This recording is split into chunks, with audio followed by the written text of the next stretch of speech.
I think this music should work. I think this should be fine. And it looks like everything's running okay.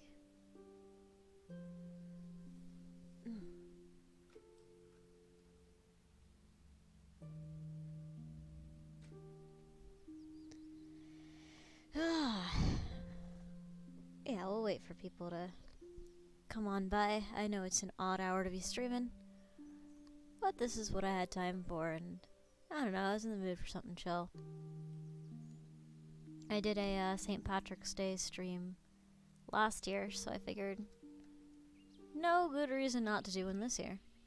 Hey, Escoto, how are you, dude? Yeah, today's gonna be a chill day. Today's gonna be real chill.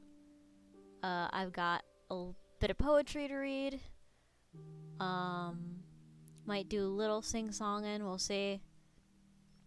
My condition wasn't the greatest this morning, so I'm taking it easier. But I'm quite excited and happy. How are you? That sounds fun. I slept maybe 15 hours after yesterday. I don't doubt it, dude. I don't doubt it at all. Yeah, no, I should have. I'll probably sleep tonight because I've been picking up the old sleep deficit. It's a thing I'm increasingly worried about.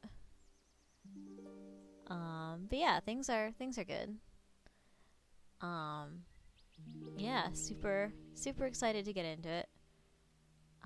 Let's see here. So I have some just ready to go. Hopefully you get some sleep. Hey, Chaos, what's up? Yeah, hopefully I get sleep. Well, here's hoping. Yeah, I'm just waiting for people to trickle in. And you guys can, like, suggest poetry or stories, as you wish. I don't know how long I'll be streaming. I'm still a little bit worn out. But I am feeling a lot better. Yeah, so how are you guys on this, lovely St. Patrick's Day? And is the music good? It seems quiet to me, but I can crank it up or lower it. Either way, I can, like, modulate, like, my own stuffs. That's all very easy to do.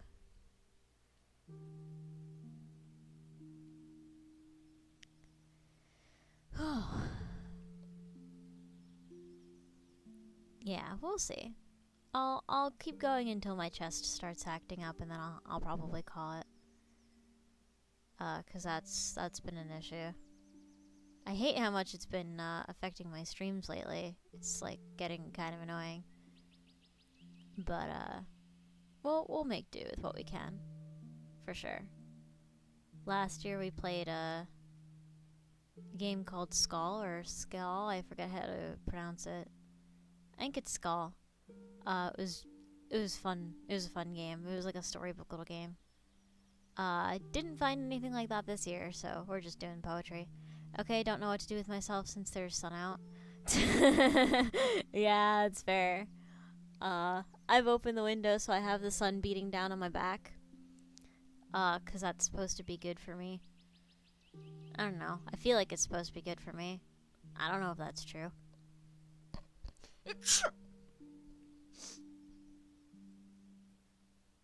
Oh god, I feel another one. Okay. I think we abated the sneezes. Yeah, so today's gonna be a chill day. Yeah, definitely. So, like, any requests you have for, like, stuff I can read, I'll take them. I have some stuff just lined up. I'm just waiting just a little bit longer to see who else shows. I'm guessing not a lot of people, because it is, like, a holiday and stuff, and people have shit to do. But yeah, it's good to see you guys here, those of you who are. Yeah, like, I hope everyone's doing alright. It hasn't exactly been the easiest time. I'm doing good. Most of the morning in the ER. Oh, shit. Dad broke his arm again. Oh man, Chaos. If there's anything we can do to, like, to help you out, let us know. We'll be more than happy to, do what we can. Oh man, what happened, dude?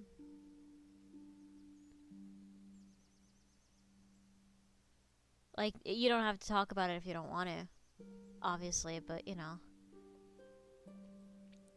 you're part of the family, so when something happens to family's family, we care. Yeah, I hope him a speedy recovery though. For sure. I hope it's not like something super serious either.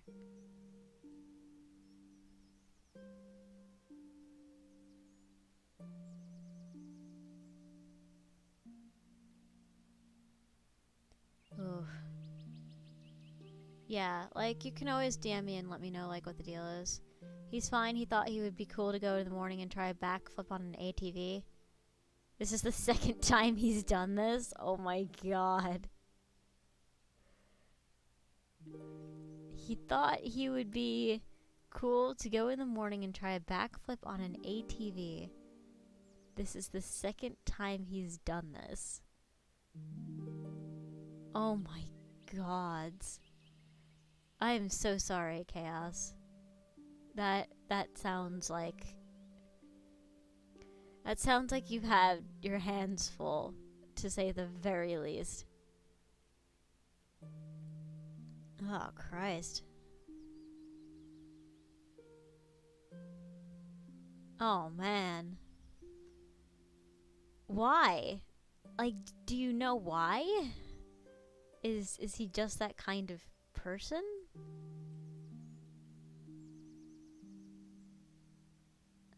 So, wait, so the last time he tried this, he broke his arm, and he did it again anyway? He said it was just a morning trail ride, and then he thought, I should try a backflip. 7 a.m. I get a call. Mom, Dad's in the ER. Oh my god. Jesus Christ. I don't understand why people do the things they do. Wow. That's... Oh man. Best of luck to everyone involved. I mean, he's got guts. I'll give him that. I do believe, though, that might not be,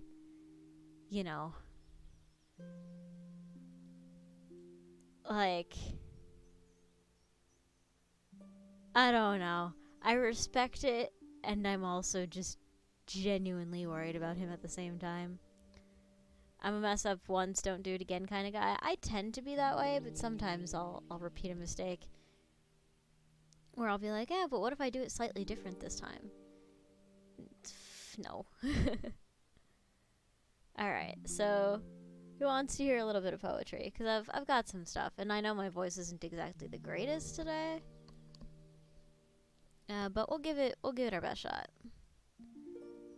Which is, how we do all of our streams. We just do the best shot. Mom told me she didn't rush and ask, is my husband okay? She walked up to the front desk and said, what did he do this time? Oh, man.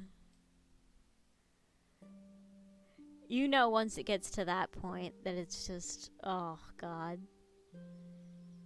I'm guessing your father does stuff like this. Like, he's an adventurer kind of person who's just like, I can do this, and then I'll try to do it, regardless of whether or not it's practical. Those people are so free-spirited. I admire that, and yet somewhat glad I don't have that trait in myself at the same time. Those are people who live life. I mean, I guess this is kind of normal, Escoto. Yeah, come to think of it, I vaguely recall Chaos talking about his father in this fashion before. He's broken many of his bones because of stupid reasons. Well, There you go. Oof. Oh, man.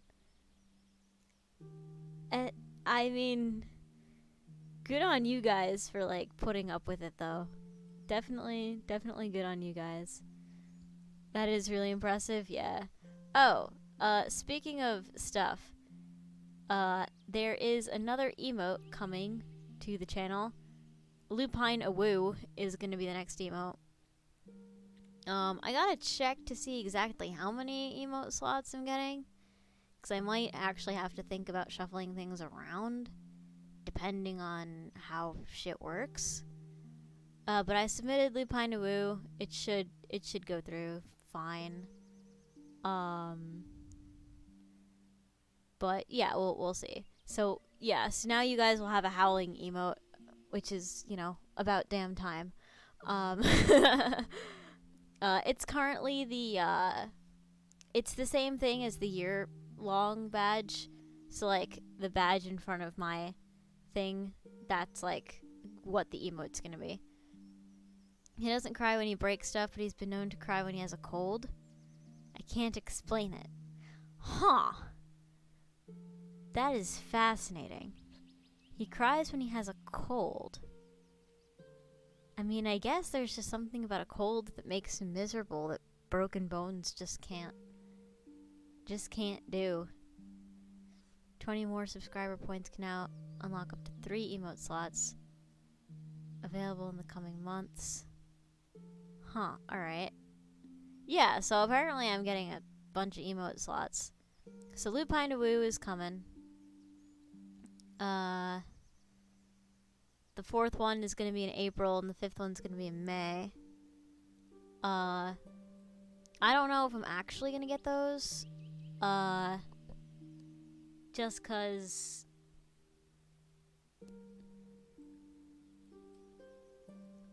I don't know, just because... Ugh. I don't know exactly how the rules work, but Adeline did give me those 100 subs, so I'm assuming that, like... I'm getting all of them. I don't deserve all of them, but we'll make them work. Lupine Huggle will not be lonely. Congrats on the sauce, thank you. Breaks an arm. I'm fine, sneezes. This sucks, I don't feel good. Take care of me. Aww. It's your dad in a nutshell. Hey, I mean, having a cold can be pretty, like... It can be depressing in a way that breaking a bone might not be depressing? Question mark? You deserve the slots, don't put yourself down. Thank you, Escada. I don't know. So long as people still enjoy the content after so long. Like, I was talking to someone earlier who's going through, like, the archive channel for my, like, really old streams, like when Chaos Dragoon was new here. And he was telling me, like, my content has not changed at all. I am pretty much the same exact streamer as I was more than a year ago. And, I mean, if you guys are still digging that sort of shit, fuck it, I'll keep doing it. But there are streamers who are actually going places. I don't know if I'm one of them, but... You know, so long as everyone here is happy here, then, you know, I'll keep doing it until there's no one left. Like, that's always been my mentality. Like, I stream for the people who are here. But, yeah, it is kind of weird having more emote slots than streamers who I feel like are objectively better. Like, people who have, like, 30 concurrent viewers. Like, and, like, here I am. I'm sitting with 3 right now, which is a little low, but I don't really mind because it's an off time anyway. To be fair, we knew this would happen when he retired. Mom even said, great, another kid to take care of. Oh, God. I mean... Yeah. it sounds like that would be the case. Chaos. That sounds like that sounds like it would be the case. But yeah, we'll take it by ear. I was thinking of starting in Gree today, but I'll do it I'll do it later. It'll get done. It'll get done. Yeah. So, any plans for St. Peter's Day? Wrong Saint, Wolfie. Completely different saint. Fucking Jesus Christ, really? St. Patrick's Day. There we go. Any plans for that thing? I know a lot of people like to go out drinking. And that's kind of why I made this stream a little bit earlier in the day, because I don't know how well I would do with drunk people in the chat. Not gonna lie. I can get a little awkward. But yeah, like, you guys planning to celebrate the day, or is it just like a rest up sort of deal for y'all? Why did I open this phone? I didn't need anything on my phone. I just kind of opened it. It was weird. I just picked it up and I just opened it. And I was like, huh. I don't know why I did this. We're just gonna stay home and watch Love, Death, and Robots on Netflix? Aw. That sounds like a good plan. I'm just imagining, like... whenever you mention watching anything on that television, I just see Callie the cat just, like, curled up and watching attentively. I mean, oh god. Someone needs to illustrate one day just Callie watching Mahjong, because it still blows me away that cat loves Mahjong as much as she does. I still find that the best thing on the planet. I really do. It just made my life when you told me that. But yeah, that's not a bad it's not a bad way to spend the season. Season? Day. A day is a season. Also take apart the ATV. Yeah. Yeah, it might be for the best. That might be for the best. Yeah, it's sorry you were getting food? Not a problem, dude. Yeah, taking apart that ATV is probably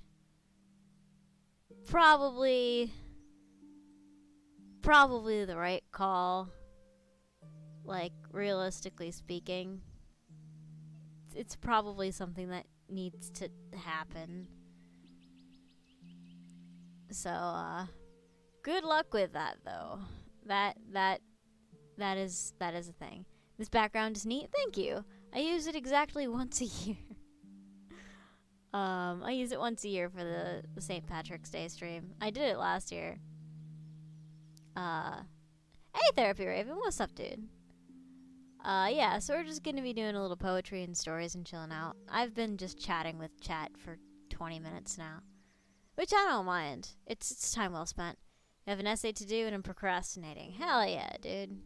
Well, I mean, definitely do it. Like, definitely don't not do it. But if you're not doing it, I appreciate you not doing it in here. If that makes any sense. I talked myself into a motherfucking circle. It's fine. It's the way life is. Am I really already starting to lose my voice? I have been not talking for that long.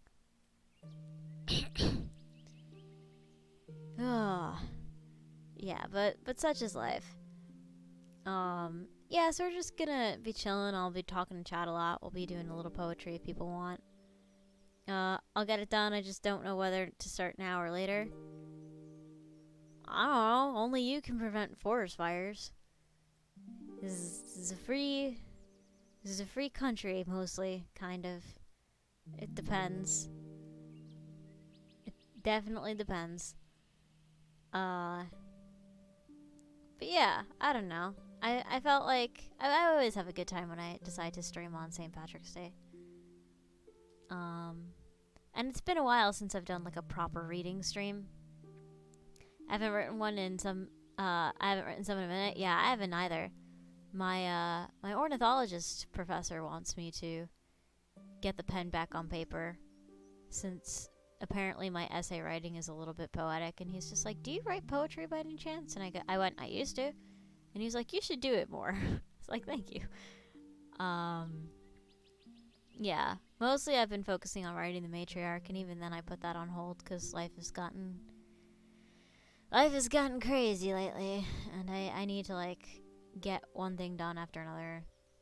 But I will still work on it. I'm still working on it. It's a thing.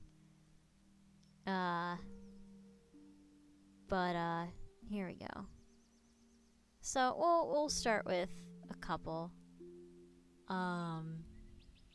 Roses are red, violets are blue. You should poetry. I believe in you. Aw, thank you, Raven. I mean, actually, come to think of it, I probably have some poetry on this machine. If you guys want to hear something written by yours truly. It's nothing too good, but you know, it exists. Cover folder? No, that's not it. I'm pretty sure I had a thing. Maybe I didn't. No, I see are my, huh. You want to hear? Alright, I'll put some effort into finding it. Don't know where I put it.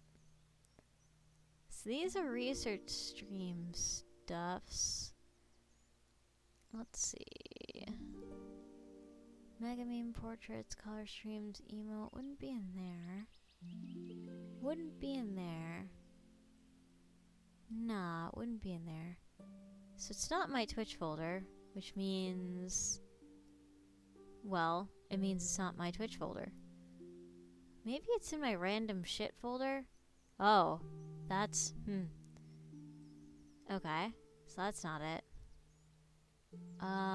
Maybe it's here. Oh, here we go. Random stuff. Jesus, okay. Let's see. I found some stuff. I found some really old stuff. Although, I'm trying to find something a little lighthearted.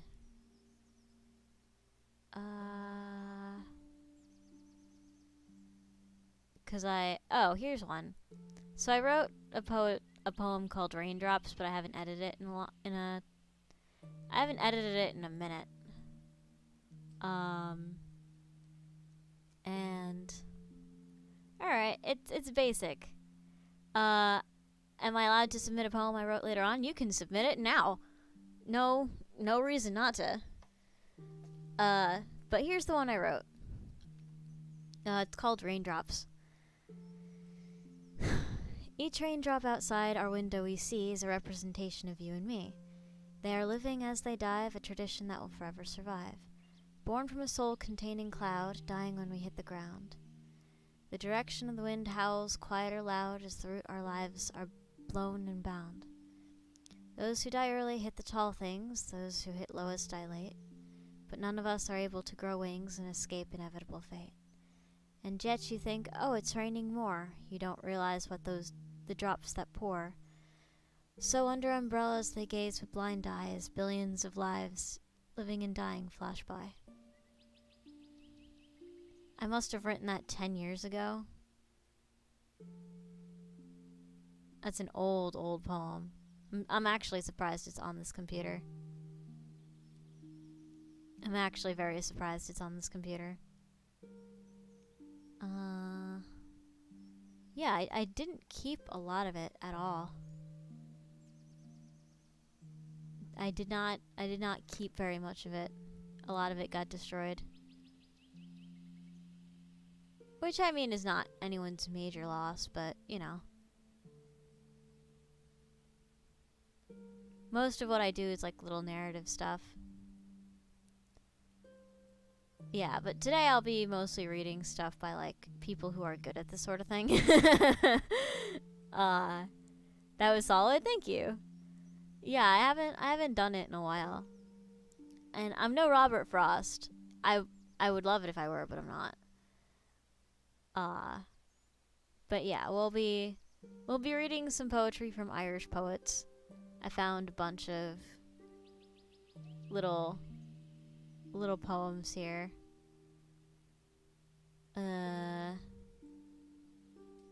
Let's see here. I didn't select them well. There we go. Hey, Tenshi, what's up? And Tenshi may grace us with a story, if he wants. Do I have a favorite poet? Probably Robert Frost. Top of the morning to you, chat. Top of the morning to you. I could actually read my favorite poem. It's called Hyla Brook. Let me see if I can find it. I'm pretty sure I saved it somewhere. Hyla Brook by Robert Frost. There we go. And I actually learned it from a college class. We were learning about the frog and the plants that were mentioned in poetry, because my professor's a nerd. I love my professor. So this is Hyla Brook. By June, our brooks run out of song and speed. Sought for much after that, it will be found either to have gone groping underground, and take it with it all the Hyla breed that shouted in the mist a month ago, like a ghost of sleigh bells and a ghost of snow, or flourished and come up in jewelweed, weak foliage that is blown upon and bent even against the way its waters went. Its bed is left a faded paper sheet, of dead leaves stuck together by the heat, a brook to none who remember long. This, as it will be seen, is other far, than with brooks taken otherwhere in song. We love the things we love for what they are.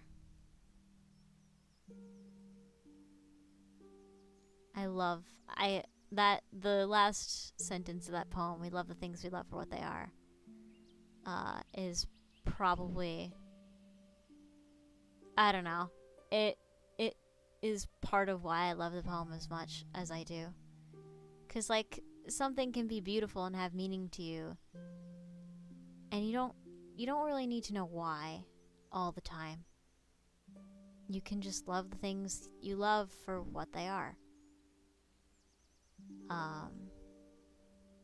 And I feel like if I were ever to tattoo myself like a line from anything, it would be that line from Hyla Brook. And I just love Robert Frost's style in general. He does a lot of good nature poems. I don't know who wrote The Oven Bird. That's also good. That's also a good poem. Let me see if I can find it. Oh, Oven Bird is also by Robert Frost. Let me give you guys that one too. So this is The Oven Bird. There is a singer everyone has heard, loud and a midsummer and midwood bird, who makes the solid tree trunks sound again.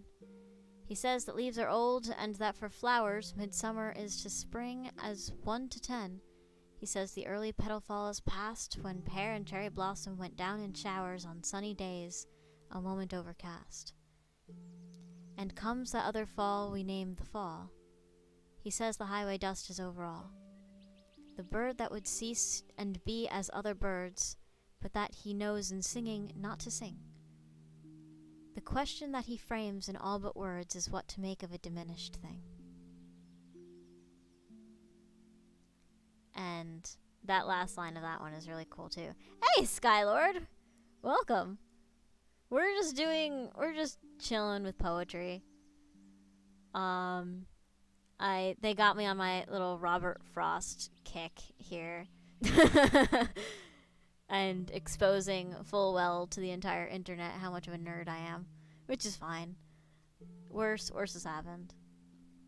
Edgar Allan Poe, he's a good poet. I've read The Raven multiple times on stream. Yeah, how are you, Sky? How are you enjoying the holiday? God, what's another one? He's got a lot of good ones. Let me see if I can find one more from him. He's a really solid poet. Let's see. Do they have like a discography or something? Read poems by this poet. Yes, please. I really don't care about his life right now. Let's see.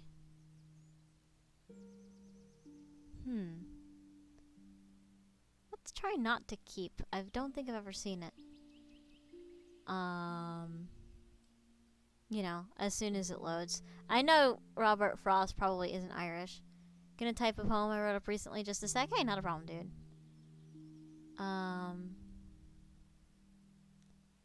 Oh wait, this is not a nature-based one. I'd prefer those. Let's see. Dream, pang, and neglect. There was one about... Oh, stopping by woods in a snow evening. That's a good one. Whose woods these are, I think I know. His house is in the village, though. He will not see me stopping here to watch his woods fill up with snow. My little horse must think it queer to stop without a farmhouse near, between the woods and frozen lake, the darkest evening of the year. He gives his harness bells a shake to ask if there is some mistake. The only other sound's the sweep of easy wind and downy flake. The woods are lovely, dark and deep, but I have promises to keep, and miles to go before I sleep, and miles to go before I sleep. Yeah, so Robert Frost is pretty solid. Much more solid than I. Although I do have to write some poetry for the class I'm taking this semester. And maybe if any of it I find worth it, I'll read it here. But a lot of the work I've been producing lately is very, very sad stuff. I'm breathing, just lost right now since I'm never up this early. Oof.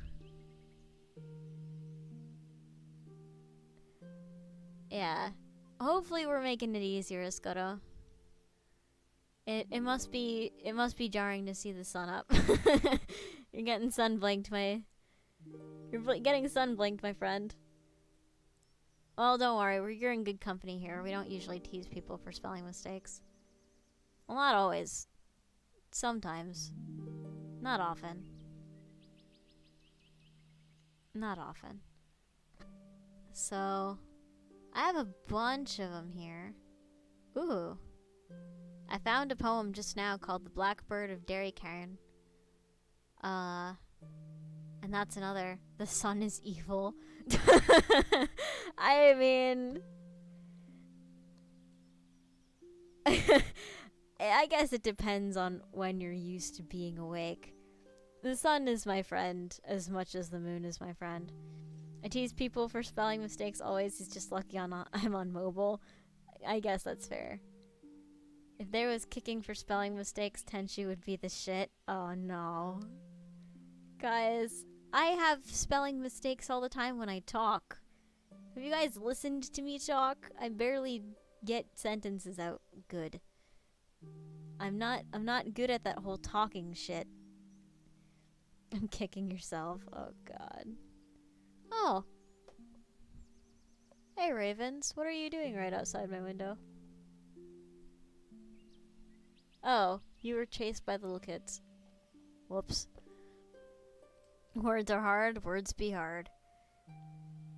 Alright, so this is one I randomly found. Talking, yeah, I know. This one's by Austin Clark. Well, this one's not very old. So this is The Blackbird of Derry Cairn. Stop, stop and listen, for the bow top is whistling and the sun is brighter than God's own shadow in the cup now. Forget the hour bell. Mournful matins will sound, Patrick as well at nightfall. Faintly through mist of broken water, Fionn heard my melody in Norway. He found the forest track he brought back, this beak to gild the branch and tell there why men must welcome in the daylight. He loved the breeze that warms the black grouse, the shouts of gillies in the morning, when packs are counted and the swans cloud Loch Earn. But more than all those voices, my throat rejoicing from the hawthorn. In little cells behind a cashel, Patrick, no handbell gives a glad sound. But knowledge is found among the branches. Listen, that song that shakes my feathers will thong the leather of your satchels. Interesting. Okay. I don't really know what that was about. Not gonna lie. Yeah, so I'm down. I'll read whatever you give me.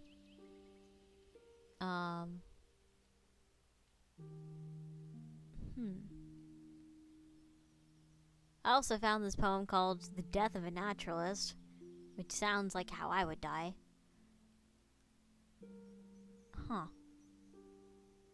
All year the flax wow. Blech. Already fucking up talking. It's in front of you, Wolfie. You can read it. It's there. You can read the words. They're very clear. I have this open on. Oh, here we go. A letter to my doubt by our very own Therapy Raven. Dear my greatest vice, I'm curious how you are. You've been very nice, that is why I write from afar. I hope you receive this in good health, for I have been quite busy trying to gain back my wealth, cleaning up what you left so dizzy. I'm thankful for what you taught me, that I must be humble to all, but strong for who I be, for I have a reason to be tall. Last part you never explained, you just told me to stay low. You are weak, you exclaimed, and you see. Let me know where it cuts off.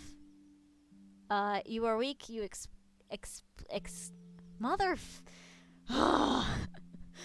it's not difficult. Exclaimed, and you is where it cuts. I mean, alternatively, you could just DM me. I don't think it should cut you off there. But I like from what I've read, I like it. I like it very much. You guys are so nice. I'm actually surprised as much of you guys are like chilling out now as there are. Yeah, but talking is notoriously difficult. Most of the clips of this channel is me somehow fucking up typing. Talking. As you can see, Wolfie is not the most intelligent. Oh. Here we go.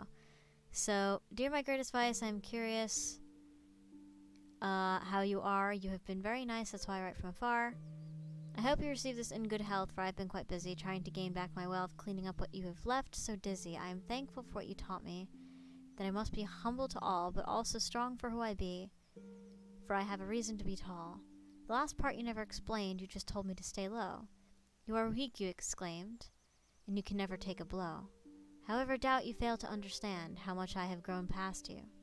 Now you have no idea who I am, not even the tiniest clue. I hope you never respond. Let's keep this as a repression, unless I desire to call upon Poe to his depression. It cuts off in DMs too? God damn it, everything. But that's really good. All these poets not like this. Yeah, I've written quite a few about my PTSD. And how frustrating that can be. But I do wanna do some more stuff inspired by Robert Frost concerning birds. Birds and just other critters, because I love stuff like the oven bird and stuff like that. That's like my favorite kind of poetry. Just stuff that celebrates organisms that actually exist.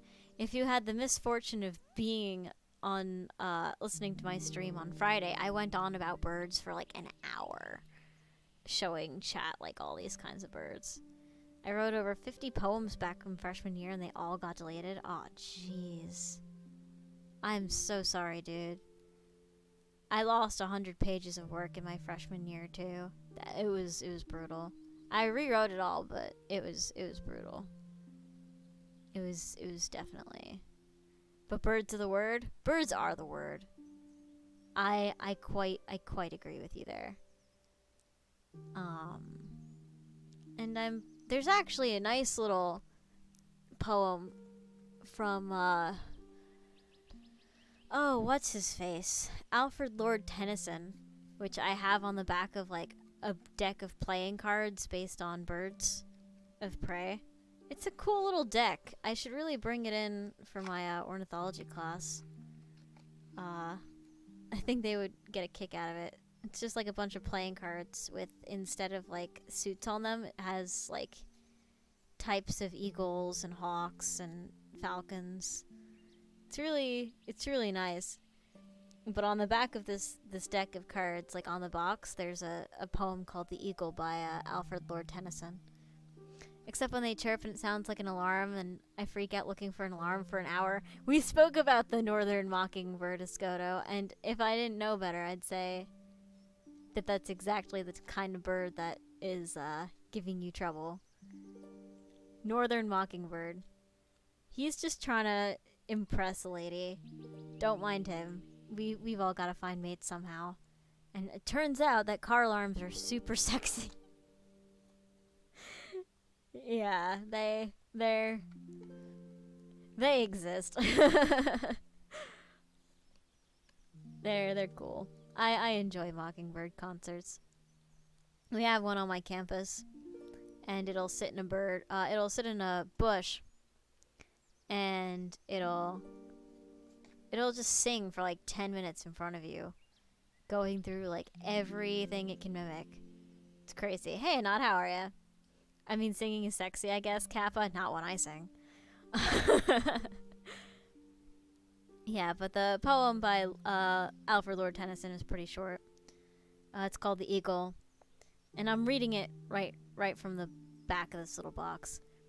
He clasps the crag with crooked hands, close to the sun in lonely lands. Ringed with azure world he stands, the wrinkled sea beneath him crawls. He watches from his mountain walls, and like a thunderbolt he falls. So that's an eagle in a power dive. I thought it was pretty. We talked about birds in Anime's Discord 3 weeks ago or so for about an hour. Really? Was I there? I must have been. And I just don't remember. Barely anyone talks about birds for a full 3 hours if I'm not involved. I mean, it's possible, but not likely. It's very pleasant when Wolfie sings, however.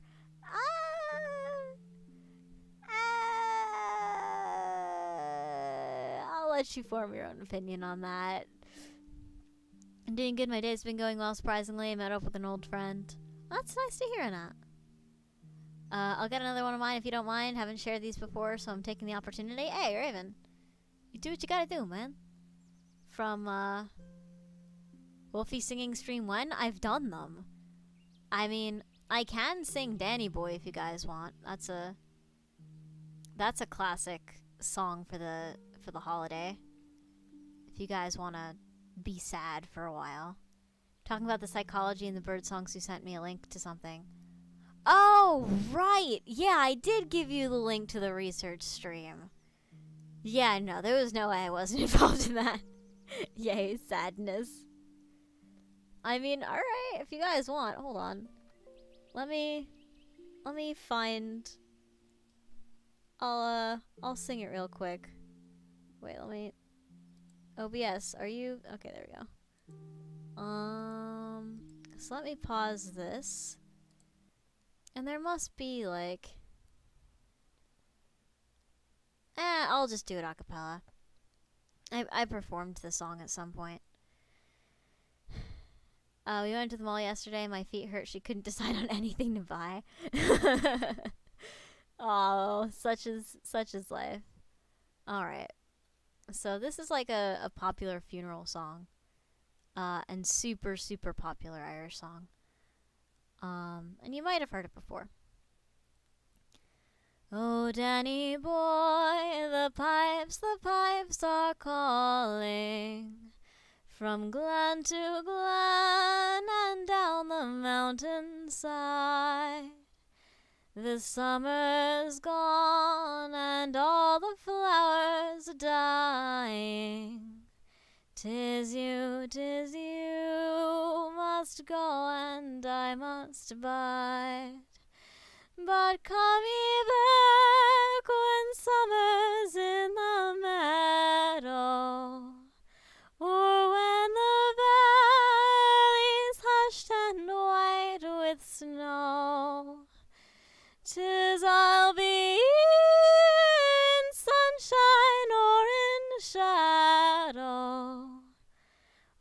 Danny boy,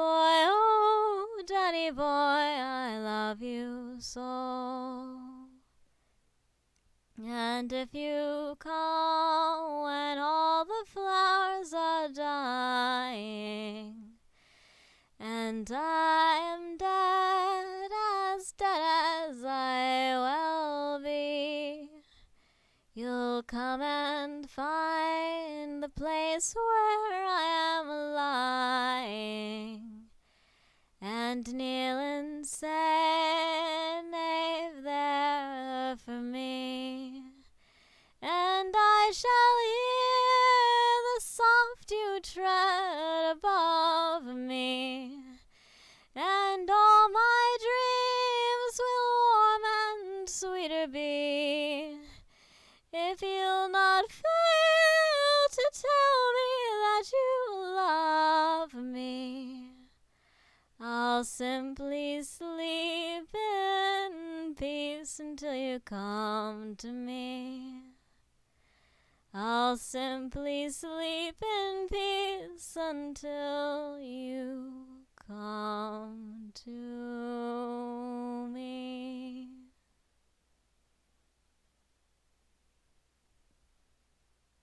It's a short song. Yeah. I haven't sung in a long time. There hasn't really been a demand for traditional Irish music from me lately. I was literal chills. Oops. Sorry about that. Hopefully that didn't. Yeah. Thank you guys. Yeah, it's been a minute. It's definitely been a minute since I've sung that. I've heard that song before. Yeah, it's very popular. I told you you were pleasant as fuck. Alright. Flattery. Lies and flattery. Alright, I'm glad you enjoyed it though. Alright, so here's A Dream to Be Me from Therapy Raven. In a frozen field of white and gold, I stand among the living, watching the flowers grow into old while I stay forever drifting. Around me the air is only chill, but yet resides within me an inner fire, keeping me warm with sheer will. Once urgent, my situation no longer dire. From within I have a dream to spread the warmth inside me, for all who share my dream to be who you want to be. Very good. You have a very good sense of meter.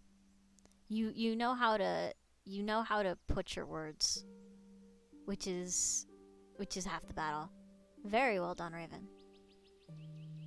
But yeah, I'm trying to think of what other classical Irish I know. I know Shula Rune. That's a good one. I'm a compliment you if I want. Alright. I mean, I can't fight you over your wrong opinions. Yeah, but that's very good, Raven. I do know Shula Rune.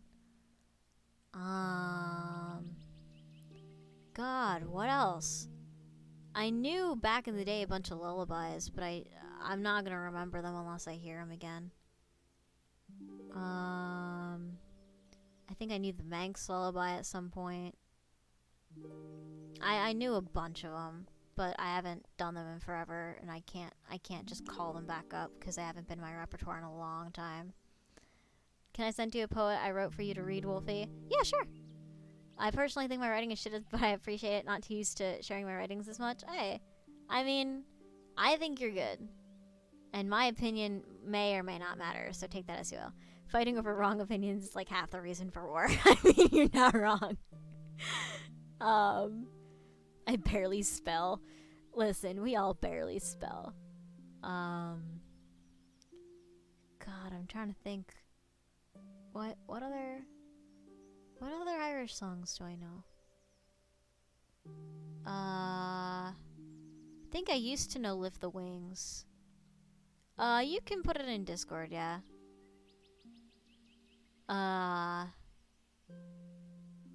Lift the wings and carry me away from here. Yeah, there are a bunch of... I grew up around Irish music.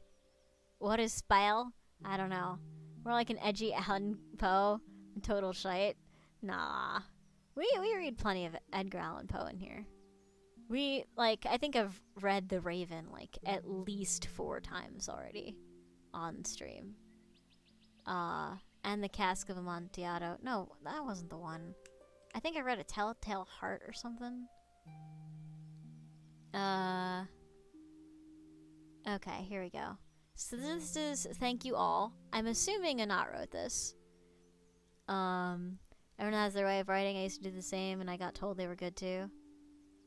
Yeah, like everyone has their style. My style of writing tends to be dark, and I often do like short story stuff more than I do poetry. I got 2 stories, but I'm writing as they are not poetry, and they're really ST. Aren't really St. Patrick's Day themed. Fucking, I can't read. How am I doing this? Yeah, no. You can send him over. We're not married to St. Patrick's Day here. Edgar Allan Poe is my favorite poet and definitely a representation of how you can manipulate your negative emotions into powerful stories and poems. Oh yeah.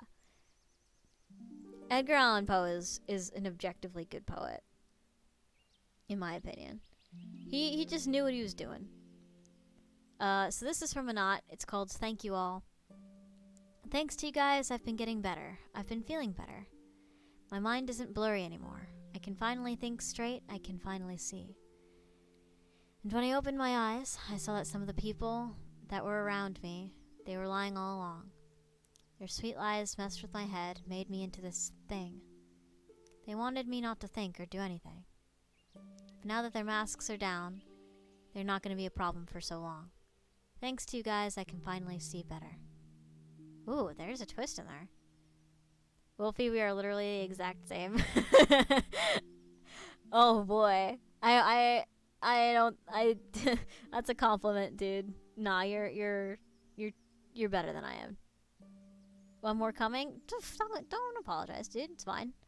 I only had the poetry stuff I had like loaded in case no one came with anything. I'm happy to see that people did come with stuff. I love reading stuff from chat, particularly the stuff you guys have made. You know, 'cause it's like I could read some stranger's thing, or I can enjoy the productions of my friends, and I feel like I'd quite prefer the productions of my friends. But that's just me. I'm a sentimental piece of, you know, piece of organic matter. But yeah, no, this is a good time. I thought I saw something getting typed somewhere, but I'm not seeing it anymore. Unless, like, my internet is... No, stream is still going, so that's not the issue. Bunch of poems just lying around. Hey, I mean, all you need to do is spend fangs and I'll read them. Today we're not doing, like, fang spending, because I'm just reading it for reading's sake, I guess. Also... My bad. There was something in my throat. Yeah. So Therapy Raven is loading in a poem. Chaos Dragoon, I'm pretty sure, is loading in something. And I'm just stalling in the meantime. I've only been streaming for an hour? It feels like so much longer. No, but I'm really glad y'all showed up today. I always get a little nervous when I stream at an off time. 'Cause I'm like, what if nobody can come? What if this is bad? Like, what if I'm not doing the thing I should be doing? But, nah.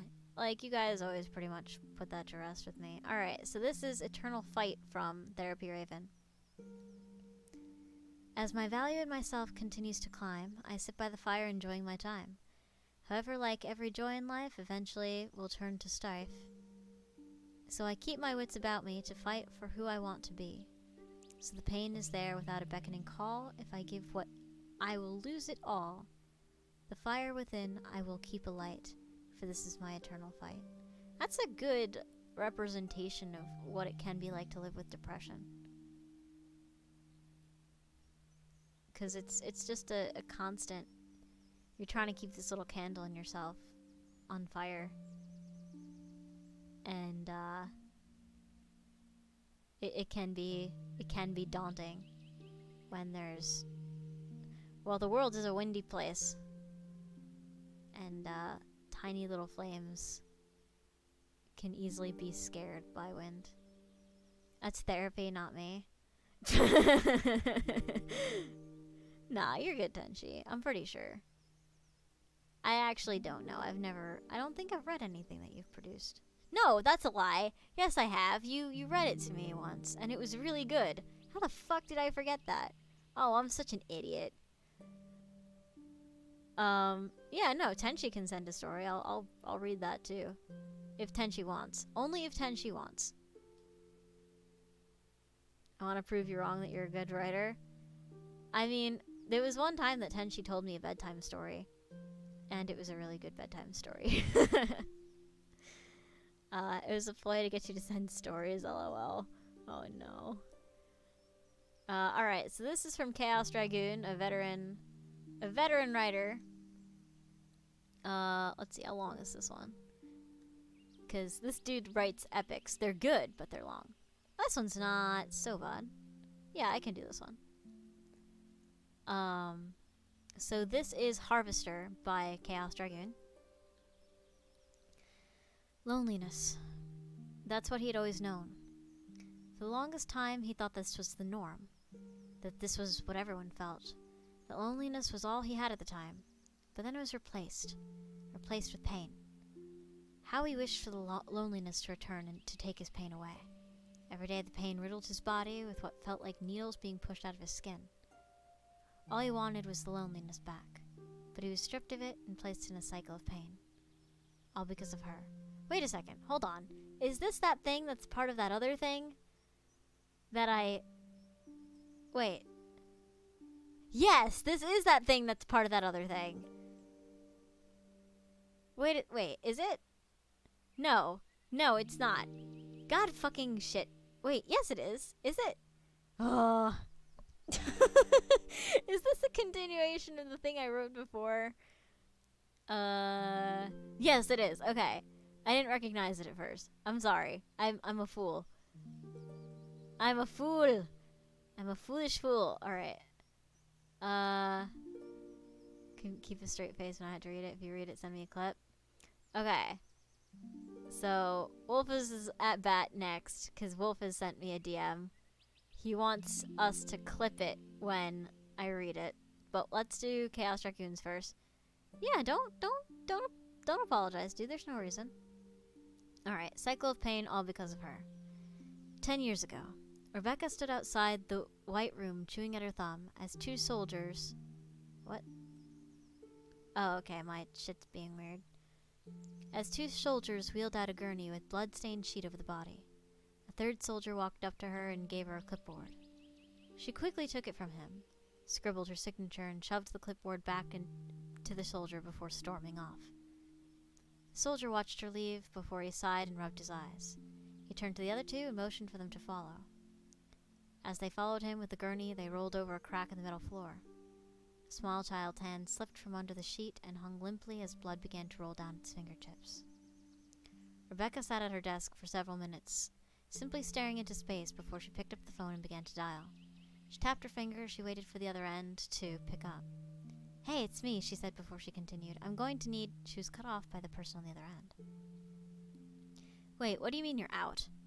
Rebecca asked before she listened and added. "How the fuck are you out? That can't be possible." Her anger grew as she listened to the person on the other end. "And you didn't think to keep some for me?" Rebecca had ranted before she continued. "The board is expecting results, and right now all I have to present is a failure." She rubbed her eyes as the caller cursed her out and argued with her. "I expect test subjects," Rebecca answered. She sighed as the person on the other end once again argued with her before she exploded. "Then make orphans!" She slammed her phone on the receiver, slunk back into her chair, and rubbed her temples. What the hell am I gonna do now? Rebecca slid her key card into the reader and waited. The reader beeped, and the door slid down into the floor. She stepped across the threshold and threw her key card into the table next to the door. She sighed and rubbed her eyes before heading down to the kitchen of her apartment. There's like a poetic little motif going on in here, isn't it? I keep seeing like a little repeat thing that I like. Sorry, I had to comment before I continued. Because I'm a piece of shit reader. What did I say? She said remember dice. Okay, she opened the door to her fridge and took out a bottle of root beer before taking a seat at the kitchen table. She tapped a finger on the table and holograms appeared above the table's face. She had taken a large gulp from her soda before she began to swipe through each document. She stopped at one document as she felt something touch her elbow. She looked down to see a piece of construction paper had been slid in front of her. The paper had a crude drawing of two stick figures holding hands in front of a smiling sun in the right corner, and a house on the left of the page. Above this tall stick figure was yellow hair, where the words Mom and the small stick had me written above it. Rebecca looked up to see a child who was no more than 5, with short brown hair and crystal blue eyes, sitting across from her with a large smile. Did you like it? The child asked. Rebecca looked back at the drawing and couldn't help but smile. Yeah, I do. Rebecca had said before she placed it to the side and added, I'm sorry, Seth, but Mommy has a long night ahead of her, so I might not be able to read to you tonight. That's okay, Mommy.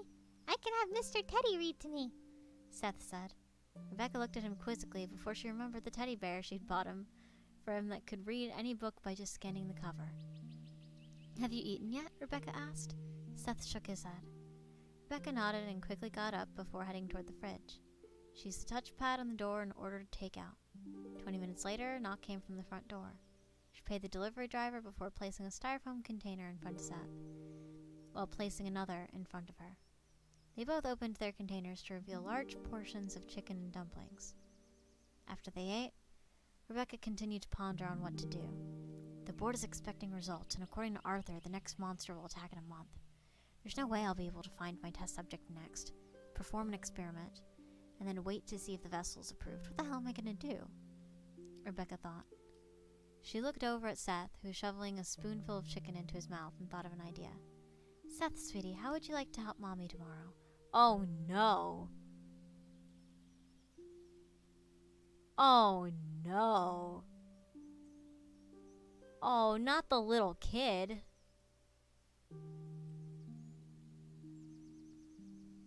Not the kid. Oh, man. Uh-oh. Alright.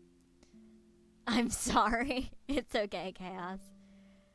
Even though he's 2 years younger than most of the test subjects, he's all I have. Rebecca thought. Really? Seth said excitedly as bits of food flew from his mouth before he added, Can I really? Yep, but there's only one rule, Rebecca stated before she continued. You can't call me Mommy, just Miss Cross. Can you do that? Yes, Miss Cross, Seth said. Very good, Rebecca praised as she reached over and ruffled his hair. After dinner, Rebecca tucked Seth into bed and even read him one of his favorite bedtime stories, Jack and the Beanstalk. My brain just wandered off the page for a second. After she'd finished, she kissed Seth goodnight, shut off the bedroom light, and left his bedroom door ajar so some of the hallway light could shine into his room. Seth rolled over and felt a large smile form on his face. He was so excited to see what the outside was with his own eyes and not have to use the television to show him what lay beyond his front door. Seth was jolted awake as the alarm he set last night blared through his dark room. He yawned and quickly tried to silence it. Once he found the off switch, he lied there for several minutes contemplating getting up. He stretched and quickly got up, remembering he'd see firsthand what the outside world was like. After showering and getting dressed, Seth walked out to find Rebecca cooking breakfast. As Seth sat at the table, Rebecca brought him a plate with 4 slices of French toast. While Seth devoured his meal. Wait, that's a lot of food. Hey, young lord, what's up? 4 pieces of French toast? I can barely eat 2 in a sitting. Fuck, I got distracted. 4 things of French toast. While Seth devoured his meal, Rebecca sat down across from him, sipping at her coffee. This needs to work. This has to work. Otherwise, Rebecca thought before she shook her head, no, it will work. After Seth had finished his breakfast, he helped Rebecca with the dishes and soon was waiting giddily at the front door. Wolfie, eat more? I don't have a room in my stomach. I'm a very small person. You know how tall I am? I am 5 feet nothing. Kids are bottomless pits. I mean, I guess, but like, I can't put away 4 pieces of French toast. That's a lot of food, man. Like, that's 4 pieces of French toast. How big are these pieces? Like, that's a lot of food. Make some room?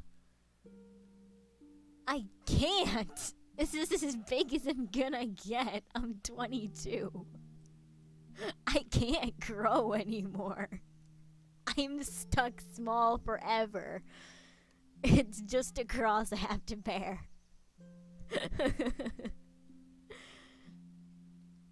Oh god. Alright. A silver door slid down to the door, revealing a large room with wait, fuck. I fucking skipped everything. Okay. 4 pieces of French toast. Okay. Rebecca sat down across from him, sipping at her coffee. Nope, I read that already. As Seth had finished his breakfast, he helped. Nope. Wait, no. Where the fuck did I get distracted? Story sound? That sounds good. Thank you. We don't keep growing eternally. I'm fucked then. Oh yeah, no, I've been fucked for 7 years? Whenever I stopped growing. Alright, Rebecca placed her shoes on before kneeling to eye level with Seth and asked, "Do you remember the rule?" Yep. Seth nodded before he added, I do, Miss Cross. Rebecca had smiled wide and ruffled his hair before he took his hand and led him outside. Now we read the thing that I was going to read. A silver door slid down into the floor, revealing a large room with computers, strange machines, and in the middle a holding tube that had what looked like pressure cuffs hanging from the top. Rebecca and Seth walked into the experimental room as Seth looked in awe at the hologram screens and a tube in the way middle of the room. He was super excited after he left his home. But after seeing the 4th hallway and light gray steel walls, his excitement slowly dwindled. Along the way, they stopped and Rebecca would talk with several people. However, they seemed sad when Rebecca explained why he was with her. Some even said he had a brave soul. He thanked them, even though he was unsure what they meant by having a brave soul. "Ah, Miss Cross, we've been expecting you," a woman who sounds like a man said, as she walked up to the two. She was a short, thin woman with long jet black hair and lime green eyes. Ooh, pretty. "Sammy, this is Seth. He'll be helping us today," Rebecca explained. "Miss Cross, can you help me with these calculations? Something seems off," a male scientist asked. "Be right there," Rebecca answered before she turned to Sammy and asked, "Can you set Seth up as I go help Adam?" Sammy nodded, and with that, Rebecca left the two. "Be right there," Rebecca answered as wait, fuck, I read that already. Sammy knelt down to eye level with Seth and introduced herself. "Seth, was it? My name is Samantha. Most people call me Sammy." She let it aside before she added, "I just want to let you know you're such a brave soul to help us out with this." Why is everyone telling me that? Seth asked before he added, Everyone I met on the way told me the same thing. Jesus Christ, throat, work with me here. I can't give you too many details, but I can tell you that what you're helping with could save all of humanity in the near future, Sammy explained. Seth didn't really understand what she meant by that, but he simply nodded. Sammy smiled weakly before she stood up and added, "All right, let's get you hooked up." Sammy led Seth toward the large holding tube in the middle of the room. She helped him into the tube before the pressure cuffs hanging from the top slowly floated down. She had placed each cuff on Seth's upper arms before she began to explain. "You're going to feel a slight pinch. After that, these cuffs will pulsate and keep your blood flowing normally." Okay, Seth said, a little weary. He thought he would be helping by getting his mother food, water, or cleaning up. He wasn't sure why he was placed in this tube for the middle of the room. "Oh, Wolfie, that voice for Seth, you're making me cry because of what's coming next. Why, Wolfie, why?" Oh, no. Oh god, I'm not pulling like a Yoko Taro or anything like that here, right? I'm not doing a whole thing where like the whole village of pacifist robots gets destroyed because children don't know how to do stuff, right? Uh-oh. I'm sorry, chat. I've made an error.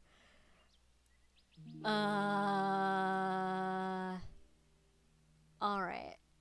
He wasn't sure why he had to be placed in this tube in the middle of the room. Sammy nodded before a hologram keyboard appeared next to the tube. She typed in a few keys before Seth jumped, as he felt a prick come up from under the pressure cuffs. They soon slowly began to pulse. Sorry, we used to count down before, but we found the others began to hyperventilate, Sammy explained. Is he all set? Rebecca asked behind Sammy who made her jump. Yeah, Sammy stuttered before she cleared her throat and added. We're all set to proceed. Alright, let's begin the procedure, Rebecca announced. Sammy had nodded before she pushed a few more keys on the keyboard and the doors closed, encasing Seth within the glass tube. Sammy followed Rebecca back toward a large computer console. As she did, Sammy asked, He's much younger than the others. Are you sure the normal amount of serum will do? I talked with Adam about that while you set Seth up. We both think the amount won't be too much for his body weight, Rebecca said before she turned to Adam and said, Begin phase 1. Adam, a tall man with a 5 o'clock shadow, short brown hair and brown eyes, let out a sigh, before he typed in a few keywords while saying, No matter how many times we've done this, it never gets any better.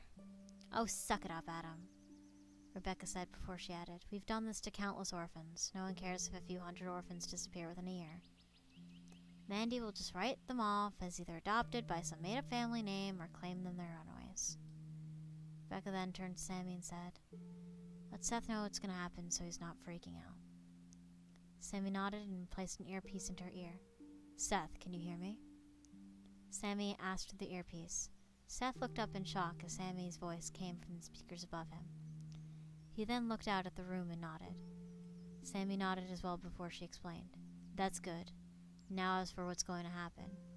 We're going to inject you with a liquid that will give us some test results on the human body. We find children to be more subjectable and easy to gather data from than adults. This liquid will cause your body to feel warm. It might be uncomfortable at first, but it'll only last a few seconds. Seth nodded as she explained, and when she was done, he gave her a thumbs up. He had no idea what she was talking about, but he knew his mother wouldn't subject him to something dangerous. Can I hug this kid? Ah, shit. Ugh. Sammy grimaced and slightly as she lied to him, and at his response to her explanation. She turned to Rebecca, who nodded. Sammy quickly typed in the code, and a black liquid flowed down from the ceiling and into the containment tube holding Seth. The black liquid flowed through each IV line and into Seth's body. Seth watched as his veins in his arms started to run black. His body felt warm, but not uncomfortably warm. Felt like he was snuggled up in a warm blanket that just came out of the dryer. Is everything all right, Seth? Sammy asked. Seth nodded, but then pointed to his neck where his voice box was. Sammy nodded and answered, I can hear you if you have a question. Are my arms supposed to turn black? Seth said, showing her the veins and how black they were becoming. Don't worry about that. It's simply the liquid going through your body. They'll be back to normal after the procedure, Sammy said. Seth nodded and continued to watch his veins slowly change from blue to black. For several minutes, the three watched Seth waiting for the inevitable. Adam gripped his console tightly as he waited. He knew what would happen next. No matter how many times he saw it, he still couldn't come to terms with it. So many times he just wanted to run to the tube, pry it, open it, and save the test subject within. At one point he did, but he was stopped and lectured on how this benefited humanity. But he knew what the lecture meant. Either you do the job or you quit. However, he knew quitting wasn't an option. The government wanted all this unlawful testing a secret, and he knew to quit meant death. Seth suddenly fell to his knees and clutched his stomach. Adam closed his eyes and let out a long breath as he tried to close his mind for the next part of the horrible situation. Seth, what's wrong? Sammy asked. Her tone was concerned, but it was all an act. She knew what was going on, just like Adam knew. However, she did her best to seem concerned for him. It's my stomach! Seth cried before he continued. It hurts! It hurts so much! Seth winced and his pain intensified within his abdomen. The warmth he felt suddenly started to intensify, and it started to feel like his skin was on fire. Seth sobbed as the pain intensified, and he added, My body feels hot. It feels like it's on fire. Seth quickly got up and began pounding on the glass of the tube, and tears began to swell in his eyes. Black liquid continued to travel through his veins and was now traveling up his neck. It hurts, Mommy. It hurts. Please, Mommy, I don't want to do this anymore. Seth pleaded as the pain began to intensify, and he sobbed. Please let me out, Mommy. I want to go home. Tears rolled down his face as he continued to plead. It seemed the more he cried out, the faster the liquid traveled through his veins. It's going to be okay, Seth. These are just the side effects of the liquid, Sammy reassured him. Mommy, please, I want to go home. I don't want to be here anymore. Mommy, it hurts, it hurts, it hurts. Seth pleaded before a sharp pain rocketed through his head. He fell back to his knees, clutching his head, and the pounding intensified, and when he looked up at Rebecca, the black liquid had spread from his veins and was now branching toward his right eye. It shifted from its crystal blue color to a glowing blood red. Behind Seth, a long shadow figure started to slither up from the back of the tube. Its body was that of a stick figure. As soon as Rebecca saw this, she yelled, There, turn it on. Adam nodded and quickly typed a few keys. A small spark of light fizzed to life above the tube before Seth began to scream as electricity surged through his whole body. Within seconds, he felt limp on the floor of the tube. Vitals are low, but he's still alive, Sammy announced. Good. Get the transport crew here and take him to the holding cell. Next few days are going to be crucial. I don't think I have to tell you what happens if this fails. Rebecca said. Yeah, we know, Adam said before he picked up the phone and dialed. Well, that was a first, Sammy asked. What do you mean, Rebecca asked. Never had a test subject cry out for their mother before, Sammy asked. Yes, that is quite strange, Rebecca lied. Seth's fingers twitched as he came to, slowly. His head was pounding as he sat up and looked around. His surroundings had changed. Instead of the holding tube, he found himself in a large white room. The bright white walls had made it hard to see whether or not the room had a door or not. Seth slowly got to his feet and proceeded to feel around the walls to look for a keycard reader or a doorknob. When his search turned up fruitless, he began to pound on the wall, screaming, Mommy! Mommy, where are you? He continued to plead for his mother to let him out. Mommy! Seth cried as he continued, Mommy, I want to go home. He began to sob as he slid down with his back against the wall and whispered, Please, I want to go home. He pulled his knees up to his chest and continued to sob. He stayed like that for what felt like hours before the aroma of food caught his attention. When he looked up, he saw a tray of food sitting in the middle of the room. He quickly crawled over to it and saw two helpings of meatloaf with mashed potatoes and long stalks of asparagus on the tray. He looked around and again began to call out. Mommy, Mommy, where are you? Seth cried, but his voice simply echoed in the room. His stomach growled as he once again turned his attention to the food on the tray. He had swallowed hard before he grabbed the tray and sat cross-legged in the middle of the room, before he began devouring his meal. Once he had finished, he got up and began to examine the room. He ran his fingers on the walls, trying to figure out how the tray got in the room. When he turned back toward the tray, it was gone. Seth quickly ran toward it where it was once and examined the floor. He quickly began to spin around, looking for where the tray had gone, as more tears filled his eyes, and he cried out. Mommy, Mommy, where are you? Seth cried out. Oh, that's a little repetitive. He began to sob. Please, I don't want to be here anymore. I want to go home. He continued to cry for anyone to take him out of this room and bring him home. After what felt like hours, Seth's voice had become strained, and he finally placed his back against one of the walls and slid down to the floor. He once again pulled his knees to his chest and sobbed. What did I do? Why did you leave me here? Take care or not. This is dark, but I kind of like it. Chaos Dragoon is a great writer. A really good writer. I'll link to his stuff in a bit. He's very, very good. Okay, so Tenchi's, so therapy and then Tenchi. I'm making it Q. Let's see. Where did I go? Anyone to take him home? Strain finally places back on the wall and slid down to the floor. He once again pulled his knees to his chest and sobbed, "Why'd you leave me here?" As the days passed, Seth began to accept his fate. At first, he would continue to cry for someone to help him out of the room. But when no one came and only the only change in the room was the trays of food appearing, he began to lose hope, and over time, he would simply sit against the wall, blankly staring into space. One day, while staring into space, he heard something, almost like someone talking. Seth lazily looked around. Not seeing anyone in the room, he let out a sigh, closed his eyes, and lightly banged on the back of his head against the wall where he sat. "Doesn't that hurt?" a voice asked. Seth's eyes shot open and he looked around. He saw nothing in the room. Seth let out a long breath and rubbed his eyes. The voice came back again. "I'm sorry, I didn't mean to scare you." I'm going crazy. Seth muttered to himself. "No, you're not," the voice said. Seth looked around again, but found nothing in the room with him. I must be. I'm hearing voices. Seth said before he added, And also talking with the voices. "Well, is that all that bad? I mean, wouldn't you rather talk with me than sitting there like a zombie?" the voice asked. You got a point. Seth asked before he thought to himself, I am the most mature 5-year-old I've ever seen. Before he added, Fine, I'll humor you. You got a name? The voice laughed. "You seem rather different than the other kids," the voice said before added. "You seem more intelligent."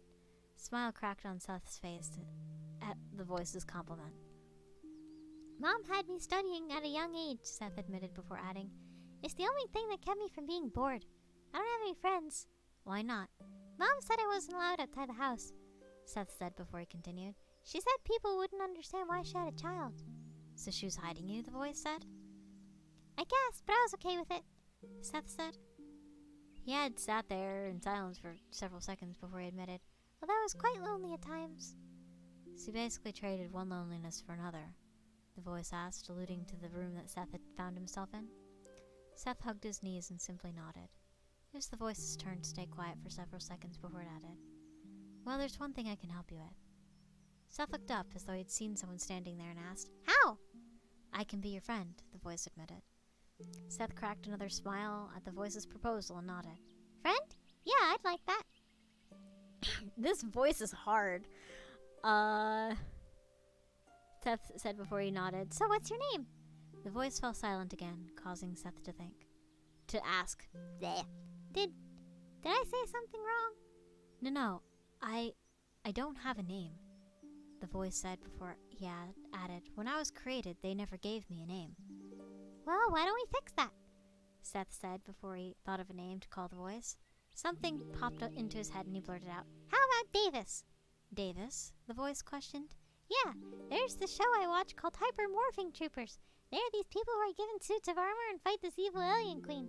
They also fight in giant robots. Davis is the Red Mantis Trooper, Seth explained. "Davis," the voice said before it added, "I like it." Cool, Seth said before he added.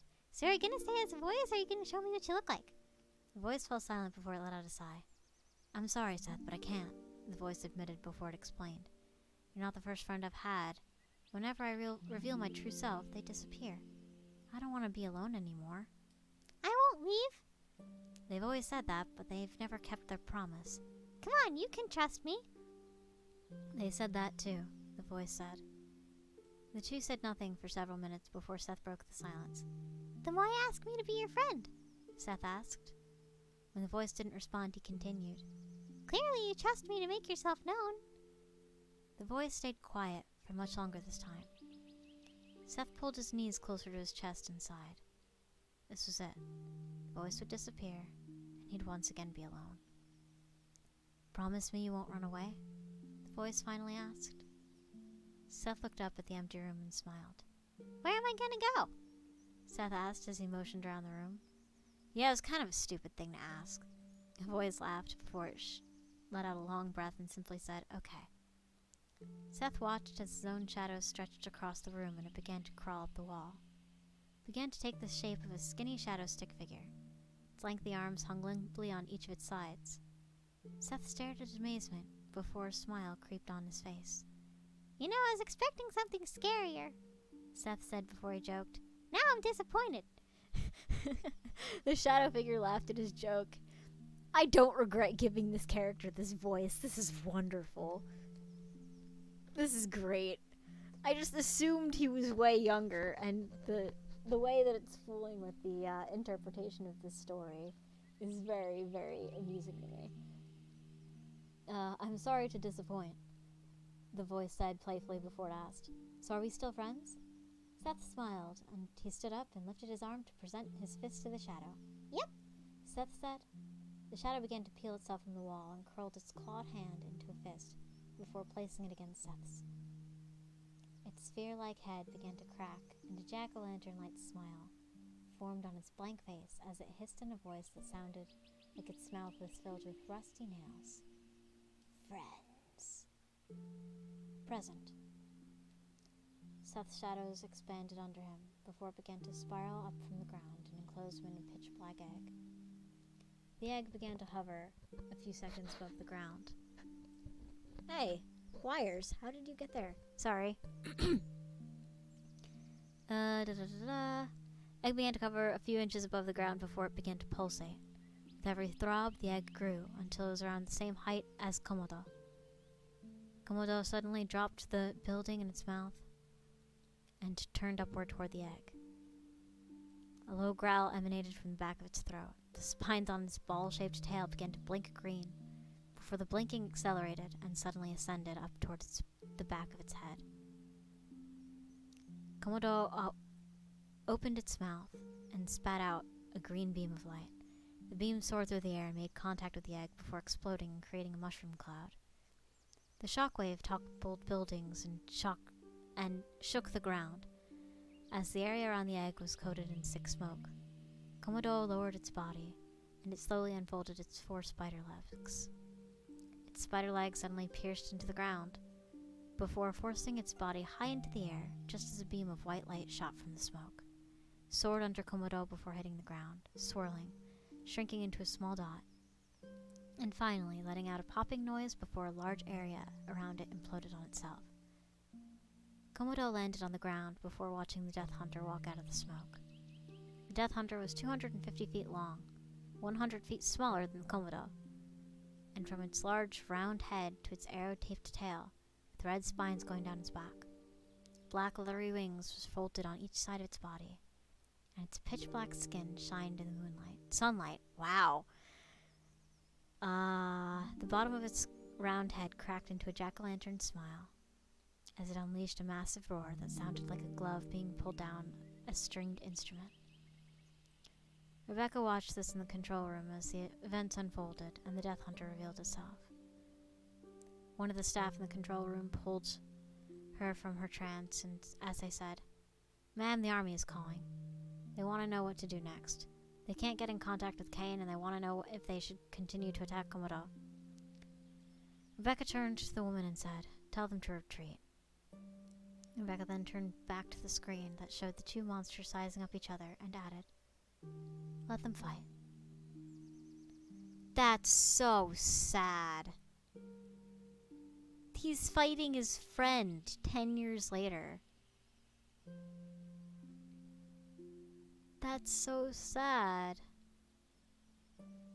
Lupine huggles for Seth. And another story well done, Cass.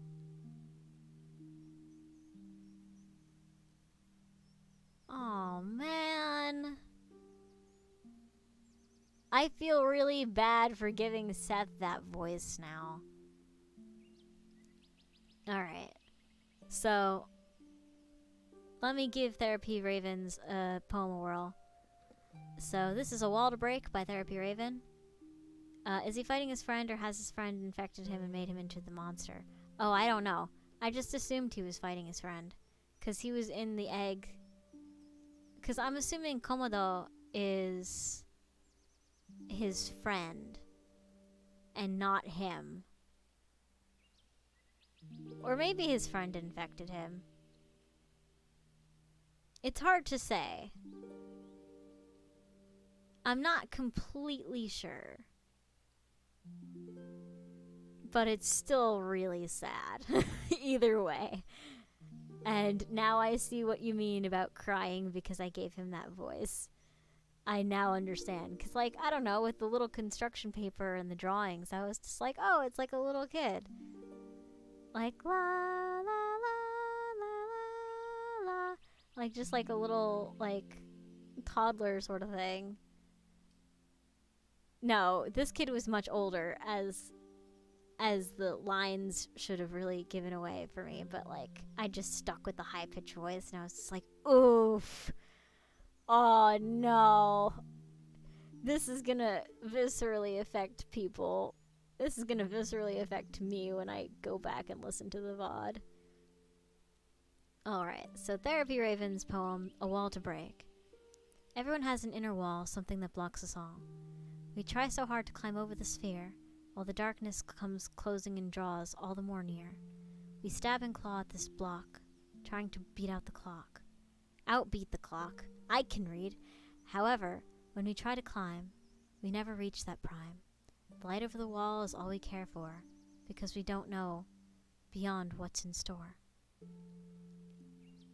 I can read. Staying still is our greatest worry. We always have to be in a hurry. Due to this, we fail to find the answer. Ignore... Oh, it's not done. It got cut off at ignoring. Or ignore. Yeah, so as Therapy Raven is augmenting that, Tenchi sent me a story in the DMs. I did. You did. Hello, Tenchi. You jump scared me just now. Alright, so let me take a look at this. Let me take a look at this. Oh, this looks good. Alright, let's see. Let me put this here. Let me put this in there. So this is called Czar Story. It's in its early edits. Yeah, it's in its early edits. Like a torch dancing in the night, like liquid lightning. Judgment, damnation.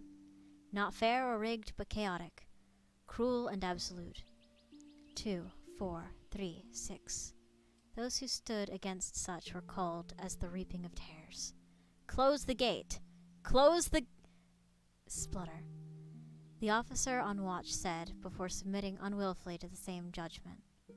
Standing there with a smile like a gash in reality. Czar, why is he here? Shouted out a voice, as much in awe as fear. The last echo of one marked damned. Floating through as graceful as a dancer, as harsh as the steel upon which his art flowed. He just walked through us like we weren't even there, whispered a voice to his own spirit before giving up the ghost. Holding himself like a king, or perhaps a god, in perfect control of his entire being, Czar stated as if decree, "Bring the soothsayer, whose visions witness to the future." Every word perfectly etched into the world, slow and deliberate. Everybody who was left felt as if they had no mask to hide behind. Any lie or half-truth would certainly mean death. How long had they shielded the old lady? She had brought... Whoa! My brain stopped working. Wolfie.exe has stopped responding. Alright, hold on. I can read.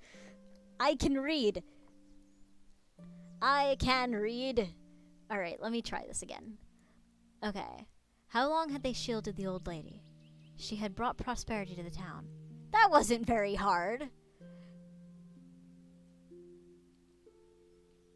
That was not very hard. I don't know why I had that much trouble with that. She asked very little in return. A finger or toe, maybe an ear and an eye if you were unlucky. Everyone knew to leave her be. The town knew without her visions that she was a magical being already in an advanced state of aging, but yet never a second older for the many years she had called their small town home. But yet, already I am here, boy. Maybe clear your own vision before you seek mine. probed a little but strikingly resonant voice. A fog of the town's anxiousness rose up at the soothsayer's words. Who was she to challenge this monstrosity? Ah, as charmingly. He took a short breath. Uncharming, as I remember, remarked Zara, ignoring her quip. I am here to know I why the apple falls and the crow calls. She ran her stick into the ground. Know I too why you are here. So sighed the soothsayer.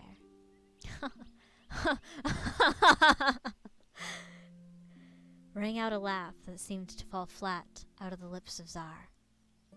Do you indeed, soothsayer? He swiftly appeared before her like thunder. Then? Am I fall to ruin like you say? Am I to falter? Am I to truly feel fear by the end of this? He stated with a mocking grin of mirth. A mocking of mirth in his voice. I inserted a word. A tree greater than in all the garden shall come to ruin, as one of the apples cast off from its branches shall bring forth disease, that will make the leaves in its so proud of fall, and will rot the roots that suck life out of the flowers of the garden, shall taste its comings and goings in fear, and perish without gazing upon the sun for the last time. The soothsayer stated factually. Gave I a reading. That was the result. Changed is nothing. Wasted you lives and time. To find out which you already knew. Give the reading again, Zar stated. Why do you again? Zar changing nothing in his tone. But the wind died in its path. You know the payment, said the soothsayer wearily. The small turn of his head, he looked at the dead around him. Take your pick. Well done, Tenchi. Hopefully my reading wasn't bad.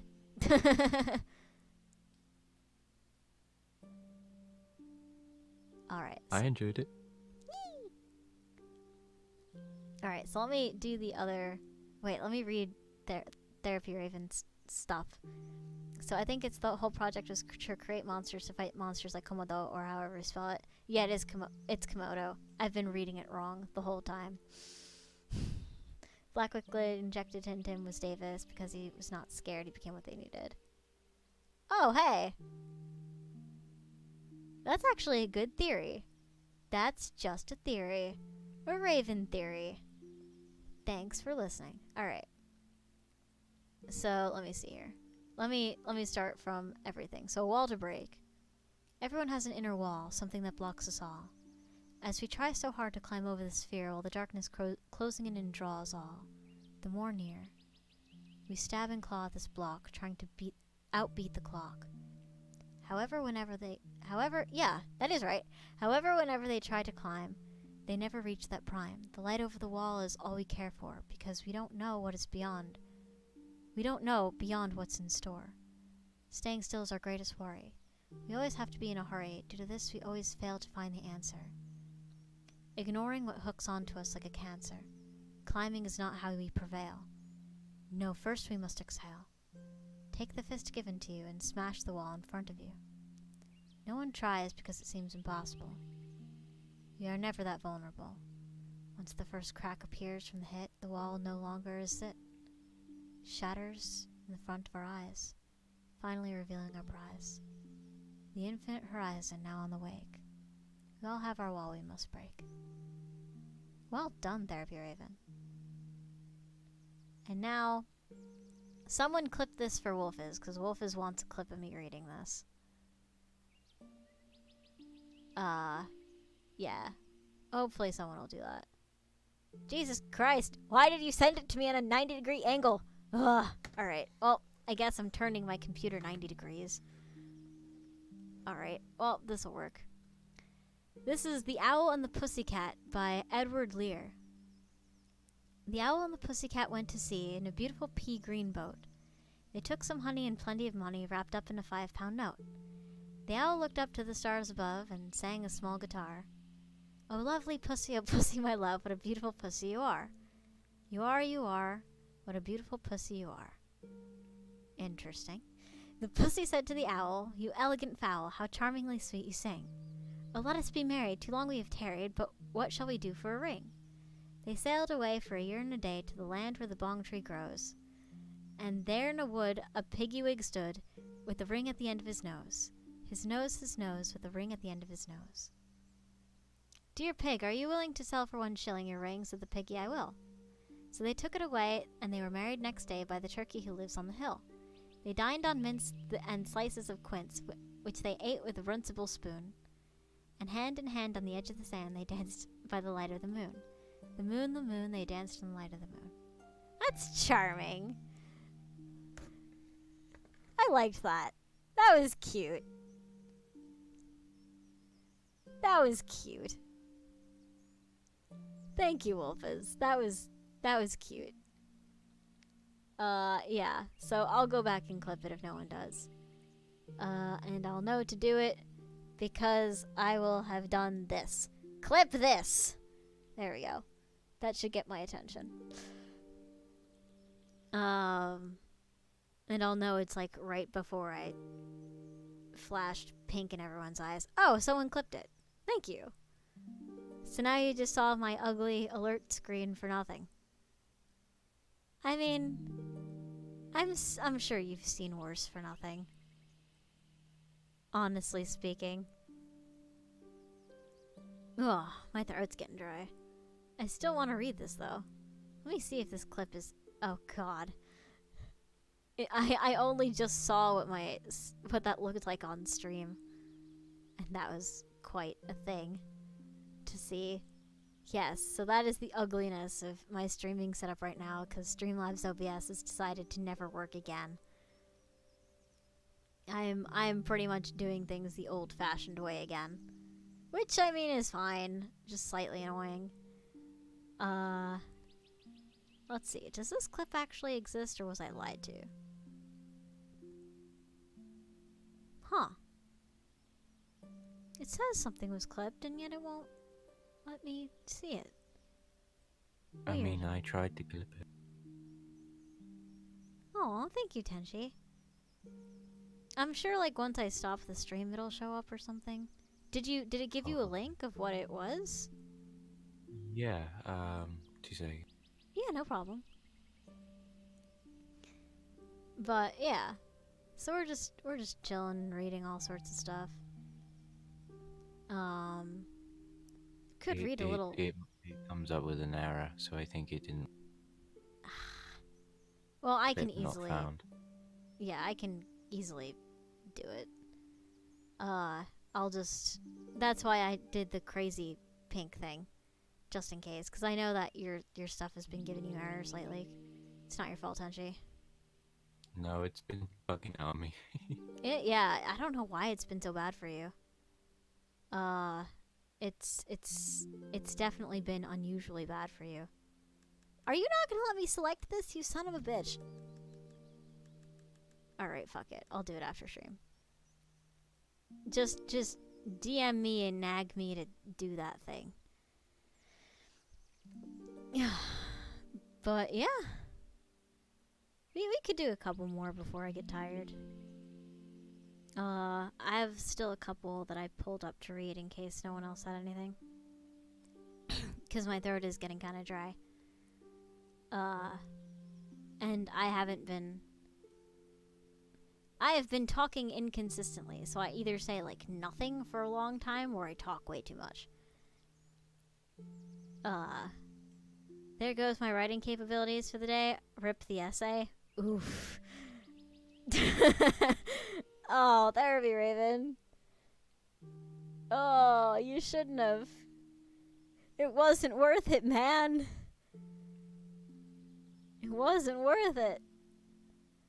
Should have saved some. Yeah, should have saved some. Yeah, we do this often. These are some good stories. Hey, Zerp. I mean, I have a super sad one. It's also kind of long. It's like 15 pages long. I can't spell, by the way. The thesis, or the cess. The cess are some good stories. Ah, yes, the cess. You've been lurking. Well, welcome, dude. It was absolutely worth it. Mine excluded, they were great. Shut up, Tenchi. Yours was awesome. I'm trying to think. Did I ever do any, like, super short little story things? Well, there's Saya, but that's not anything. Oh, there is one thing I wrote. And it's been a minute since I performed it. I wrote this for the 1-year anniversary of streaming, based off of my old username. Now, for those of you who haven't known me forever, which is most of you, I wasn't always Lupine Wind. I used to be Wolf and Fiery Rain. But that is long and hard to spell. And I was running from people for a time, and so I changed my name to Lupine Wind, or Lupin Wind. But I still have quite the attachment to my old username. And I wrote a poem about, like, basically that name. As soon as it loads, my internet is really not wanting the internet now. Oof. Got down to the intro and first body paragraph though. Hey, that's something. Where is it? In the fire. Oh wait, no, that's not poetry. That's just pictures. My pictures are bad. Let's see. Okay, here we go. Found it. Haha. So this is Wolf and Fiery Rain by Wolf and Fiery Rain. The nominal, poem, I guess. Through the dense woods over sweet grass in the shade of a mountain pass, where the petals of the trees would drift by wind's will to crest the cliff, there traveled a beast of natural kind, of innocent heart, of pure mind, of eyes that pierced through dusk and dawn, a fur coat warm as gentle fire, wolf untamed meant to live on, away from one's lust and desire. And in the winter, wearing white, the snow embraced her in moonlight. But soon the deer did not appear, and all the game of illness died. She with a heavy heart left here, in search of food, the winds her guide. Her pack by now had vanished all, her heart for safety anguish masked. And by the night, the long-drawn calls, her howl, was just a habit's task.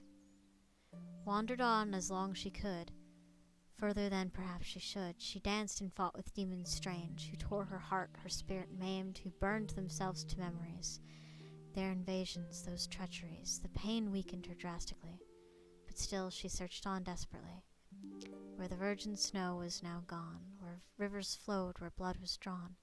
The blue sky dimmed with what could seem like fumes, black clouds of gasoline. And instead of sweet rain, that pacifier, the sky would cry streaking torrents of fire. And as she yearned for virgin frost and all the rest that she had lost, in fields of embers where the flowers had once softened those spring's hours,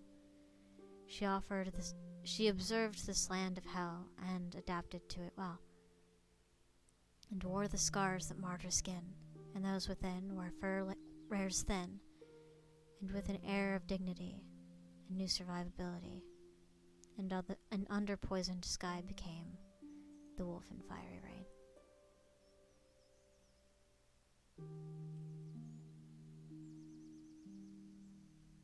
That's it. That's the whole thing. It's not very long. Lupine Huckle. Lupine Huggles, indeed.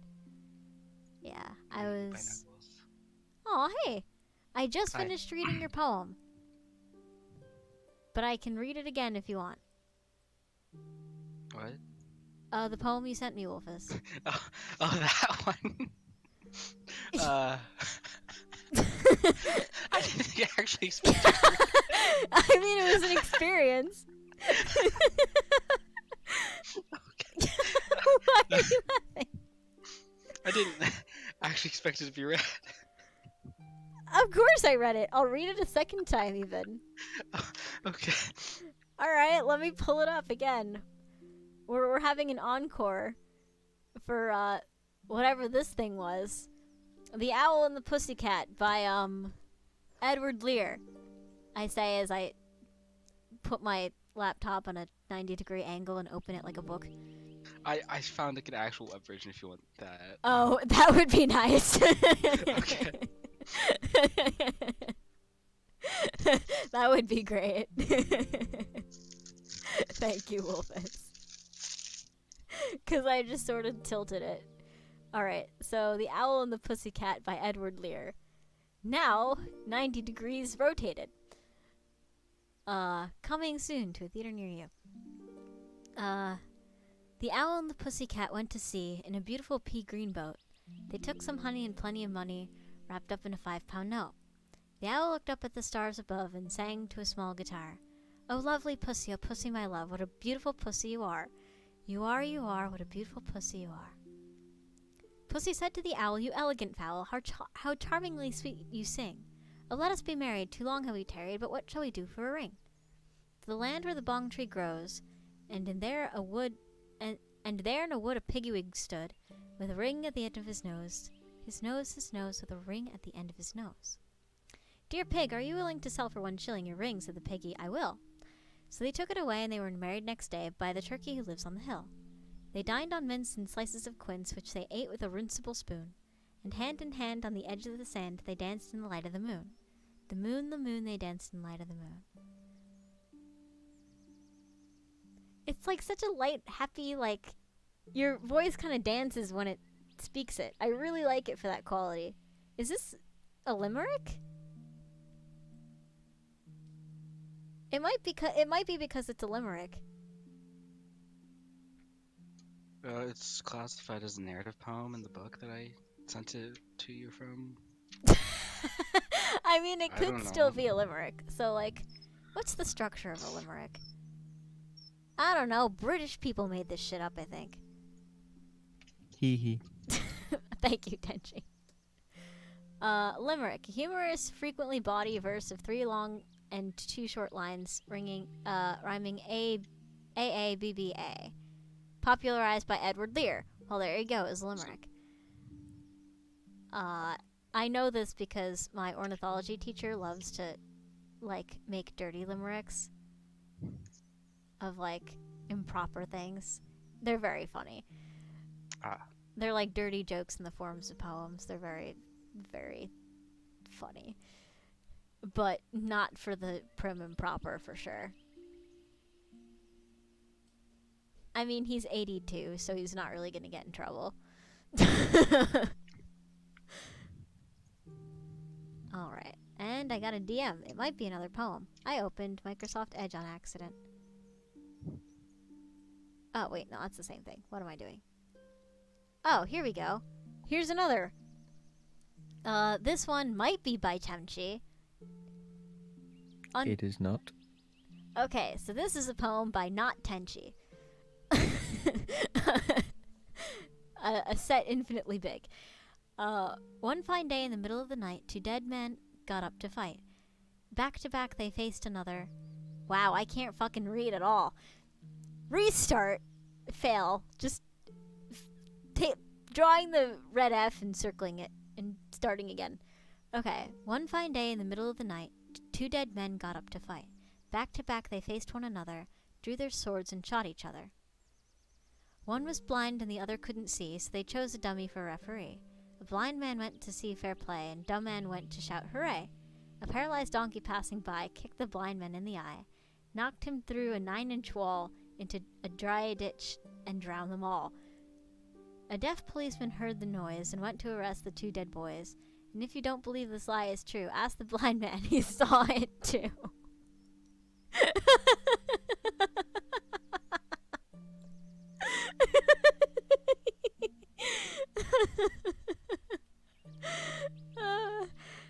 This is a good poem to test if someone's paying attention to you. Right? A deaf policeman heard the noise, a paralyzed donkey passing by. A dumb man went to shout.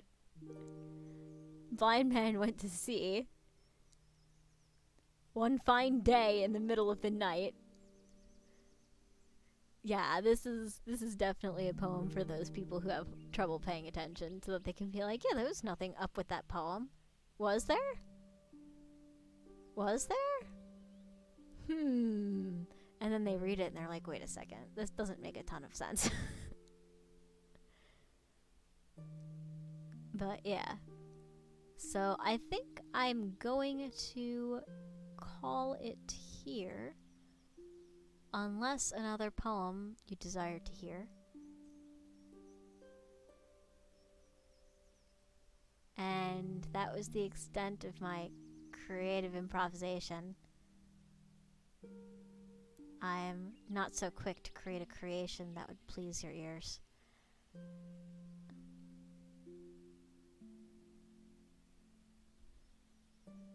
Wait a second, that all rhymed. Oh no. The poetry, it's taking over. Not like this. Lupine Ree. Alright. Yeah, but if you guys have anything else in all seriousness, I'll read it now. Thank you. Thank you, Denji. But yeah, no, this was fun. Oh, here's a pretty short poem. It's called To a Child. It's from W.B. Yeats. Not spelt Y-E-E-T. It's spelt Y-E-A-T. Thanks for asking. It's called To a Child Dancing in the Wind. Dance there upon the shore. What need have you to care? For wind or waters roar and tumble out your hair. That the salt drops have wet. Being young you have not known the fool's triumph, nor yet love lost as soon as won, nor the best laborer dead, and all the sheaves to bind. What need you have to dread the monstrous crying of wind? Oh, wait. Oh, I see. It was supposed to be of wind. I think? I don't know. I don't know how English works. I'm not good at this language. I think, anyway. And I see a little thingy. No, I don't. Why did I think? What? Oh, yes, I did. I'm blind. Let's see.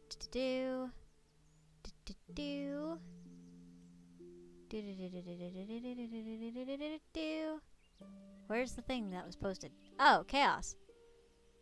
Fiction Press. Okay. This one might be... Oh, this one's not too long. I could finish with this. Although I might do it next time because my voice is starting to crack and crumble and fail. I'm not good with English as well. I don't know English. No one knows English. Except for maybe Tenchi. Tenchi got it from the source. We're all secondhand smokers of English. What? What am I saying? I too You're enjoyed the smoking smoke of English? English. I guess we smoke English. I am slightly concerned.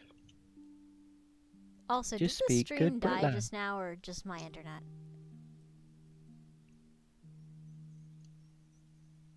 I mean, everything looks fine. Everything's fine on my part. Okay, secondhand smokers of English. Yeah. I mean, English is... English. This is a true statement.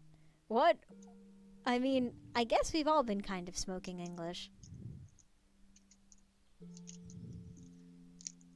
No, that's not how anything works. Yeah, I feel like Americans just... We just have secondhand English.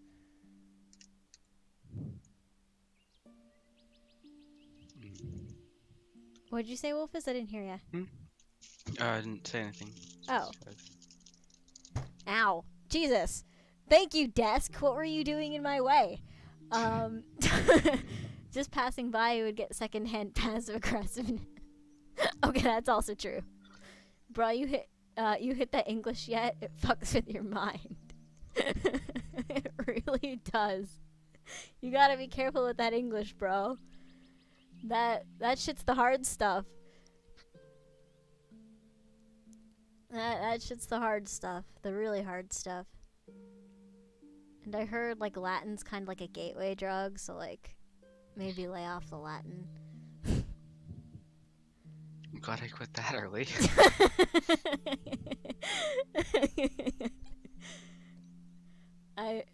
Tenshi not so much a mystery now. I mean, almost as good as meth. Jesus Christ. Alright. Yeah, so, Yeah, I think this was a good stream. We just hit the 2-hour mark. Yeah, but if you guys have any like last calls for song or poem, I'll take it. Someone got busted for running an English lab in their basement. Not like this. It leads you to harder drugs like tea.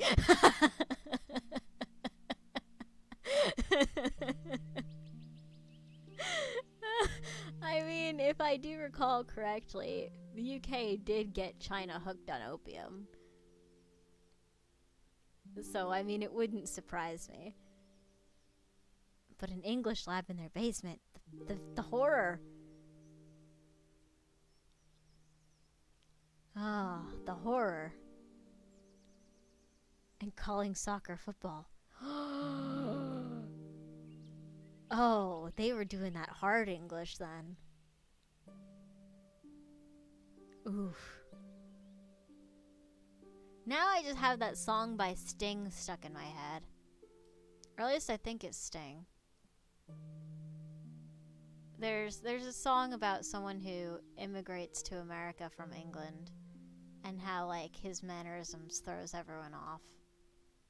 But I'm forgetting what it's called. It was really catchy. I think the last time I heard it was like 10 years ago. Sweats in proper fish.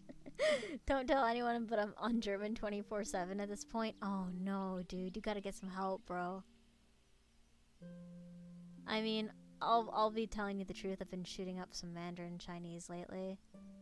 I'm not proud of it, but you know, we're all friends here, right? We can talk about this. I've been huffing that Gaelic. Ooh, not the Gaelic. I actually really want to learn Gaelic, no joke though. It's really cool. It's a really pretty sounding language. I used to sing it, but I didn't know what I was I don't know what I was saying. But they taught me. That's how I got into singing. Well, properly anyway. At my middle school, they had these like trickier Irish lullabies that they wanted people to sing. And like we were all, cause I couldn't play an instrument, so they made me sing. They had me like go and try to sing it, and I did pretty well. So I just became the Irish lullaby specialist after a while. So I learned all these songs, but I've forgotten most of them because I haven't heard them in so long. As soon as I hear them again, I'd probably start singing them, and I'd know them. But it's been what am I, 22 now? It's been like 10 years. Welcome to LA, Language Anonymous. True. Damn, proper English is that good shit. Yeah, proper English is that good shit. And Tenchi gets it straight from the source. I think. I got it straight from the snobby ass source. Snobby ass source. Yeah, I fear so. No, we just have bastard English over here. We're just like, we'll just keep using this because we don't know what else to use. But yeah. Why, good evening, man. Would you like some tea? I wouldn't be able to keep a straight face there. I wouldn't be able to, because in the States we're trained to think of that as so comical. Cause I guess we're formal in different ways, but like, I don't know. I feel like we're a little less stated than that. I shoot so much English, I'm wearing top hats. Oof. That's a serious problem. Nah, but in all seriousness, learning different languages is pretty good for you. And being good at English is probably not a bad thing. It's just not a thing that I am. Tenchi's trained in silver service. Oof. Oh right, I knew this already. This was like how to be a proper pompous English bastard, right? Yep. Exactly. In a nutshell. No offense. Really none, thank you. But, yeah. I don't know. I'm just rambling at this point because I don't want to end stream. This always happens. Like, I get on a good stream and I just never want to stop talking. It's always like these quiet little streams, too. It's like I get nervous for them because I'm like, what if no one shows up? And then people show up and I'm like, oh, this is fine. I don't know. Even after like a year and change of streaming, I still get nervous before stream. Is that like... Does anyone else have that? I mean, Escoto, you might know because you stream. And Therapy Raven, you might know as well. But like, I don't know, is it normal to still get nervous even after doing it for so long? Probably is. Or it might be like dependent on your personality, I don't know. Thought-provoking questions with Wolfie that have no practical application for anything. But yeah, I should. Ugh, I should rest up and figure out what the hell we're doing for dinner, actually. I'm not going out drinking. That's not a thing that the Wolfie does, but if you do go out drinking, be safe out there. Unless you've already done your drinking yesterday, which is possible. Because I know, people can get really weird when St. Patrick's Day falls on a Sunday, because it's like, wait, drinking, but wait, church, And then there's this conflict. So then they're like, maybe we can move the drinking over a day? And, like, I don't know. That's what they do in New York City anyway. They're just like, we'll just move all of the drinking one day earlier. Drink all the water. Okay, I'll go out to drink water. Alright, you got me. You got me. I also have a water addiction. Come at me. At least I'm a man enough to admit it. Hi, my name is Lupine Wind and I'm addicted to water. I'm sure you're addicted to water too. Auxie has gotten us all hooked. And it's arguably worse than English. I don't know. Scientists have found inconclusive results about that. Oh god, I'm just spewing bullshit. Yeah, young lord. Is English not the gateway drug to water? At least in I America. feel like maybe? Just combine the two, go to church and drink, they give you wine, I'm sure 12-pack won't be frowned upon.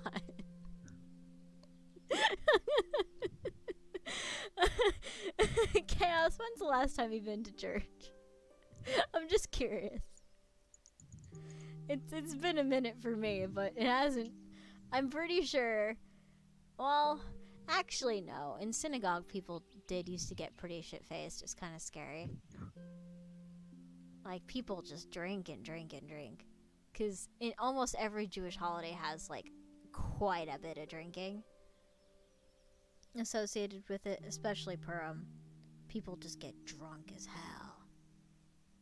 And they, like, stumble around and they laugh really loud, and I'm just like, the fuck are you laughing at? Last time I went, it was 7. Yeah, that explains it. That being said, if there's a church out there that lets you bring a 12-pack, I'm kind of curious enough about that church to want to go. Honestly speaking. But yeah, for all of you guys who are like traveling tonight, please do be safe. And like remember that if like you guys ever need someone to talk to or like any help at all with whatever, my DMs are pretty much always open, because I know that, like, I don't know, on days where people drink, I get nervous about people. It's just, well, who am I kidding? I'm always nervous about people. Just a sip of beer and praying to whatever church-going people pray to. Yeah, you know, just, like, sitting there with your beer, just following along with the prayers. Like, no big deal. I don't know, I feel like that might actually be pretty chill. So long as it's not, like, the super-duper, like, passionate prayer people. I don't know what they're called. Does a preacher who owns a bar count as a church welcoming a 12-pack? Wait, I gotta unpack that. Does a preacher who owns a bar count as a church welcoming a 12-pack? Yes? It's okay to just head to a Catholic church that'll practically force a bread wine. Wait. I can't read. Hey, Neuro, how are you? It's okay, just head to a Catholic church. They will practically force a red wine on you, and if you're lucky, get you to sacrifice a goat. Now, this is true. Actually, in all Abrahamic religions, there's some talk of sacrificing goats. It's just sort of our cross to bear, it seems. Speaking of that, oh shit, when's Passover? That's gonna be an annoying time. I'm not... Well, I have a religion. It's not the religion I was born in. But none of us are devout, I don't think. I'm a Satanist? Oh, hell yeah, welcome, dude. Yeah, I respect that. Yeah, no. I'm Taoist pagan. I don't know who else anyone else is, but... I don't know who else anyone else is. That's not right. I don't know what affiliation belongs to everyone else, but we seem to get along in here. Wait, goats? Ah, shit, the neighbors are gonna be pissed. Oh no. I'm well-educated, good Christian boy. Yeah, I think so. Maybe? Maybe.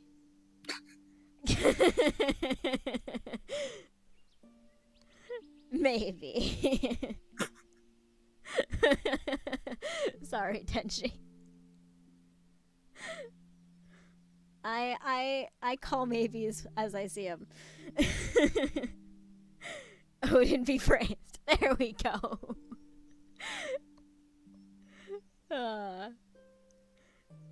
Maybe. Yeah, no, we're all pretty laid back about religion here. Basically, we go by the golden rule. Don't hurt people. Just don't hurt people. Just do what you gotta do and try to be tolerant in life, and just don't be a dick. And that's really all the laws that I have. Just don't be that way. I don't know. Like, yeah. I don't believe in anything. I only believe in our Lord and Savior, Gabe Newell. I could get behind that. No idea who he is, but I could get behind that. It's don't be an asshole, but don't take shit at the same time. Yeah, exactly. Unless you're in a murder cult, I'm calling you out on that shit. Wait, where? I'm Texan, that's a religion, right? Full of guns, heat, and sometimes stupidity. I mean, you're not entirely wrong. I feel so statist. I mean, if you're saying it, then if you're saying it, I can't get in trouble, right? Sometimes chaos, sometimes. Oh, the Valve CVO. Oh, gotcha. But, yeah, we're pretty just laid back here. We don't ever like start off stream with a prayer or anything like that. Better than Florida, man. Oof. They can get pretty wild down there. Although I do like visiting there. I do like it in Florida. It's one of the rare states away from my home state that I actually go to on a regular basis. And by regular basis, I mean like once a year. It's not bad down there in the right places. Don't go to like no man's land, because then you're gonna see some weird shit. But like in the populated areas, it's usually pretty tame. Especially as like families are... Nah, not really. There are some crazy ass families there too. I'll be honest with you. I mean, there's crazy shit everywhere. No man's land. Oh god. I mean, we don't have any gnomes in poisonous gaseous forests telling people, hey, you better, like, not do this. Is anti-vaccination a religion? Nah, it's just being stupid. Well, in my humble opinion. Nah, anti-vaxxing comes from people of a variety of religions and a variety of backgrounds, but it doesn't legitimize any of it. The fairy folk are after us. The fairy folk want to make sure we're drinking water. Last time I checked. I get this information from Auxie. Believe me. Just believe me. It's okay. Yeah. I love how I said I was gonna end stream like 16 minutes ago and I still haven't moved to end it at all. I've just been sitting here. Florida's kind of the milder version of Australia. Some things in Florida are trying to kill you, whereas everything in Australia is trying to kill you. Okay, that's fair.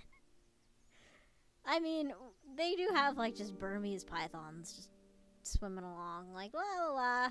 Guess I'll just eat this fucking alligator now. Seems like a good time. Yeah, it's a cool place. And very interesting people. Particularly to the south, like South Florida. That being said, like, stay out of the Everglades, man. We got warned about the paint that will make you hate existence. Plant. The plant. This is what happens when I try to read without my glasses.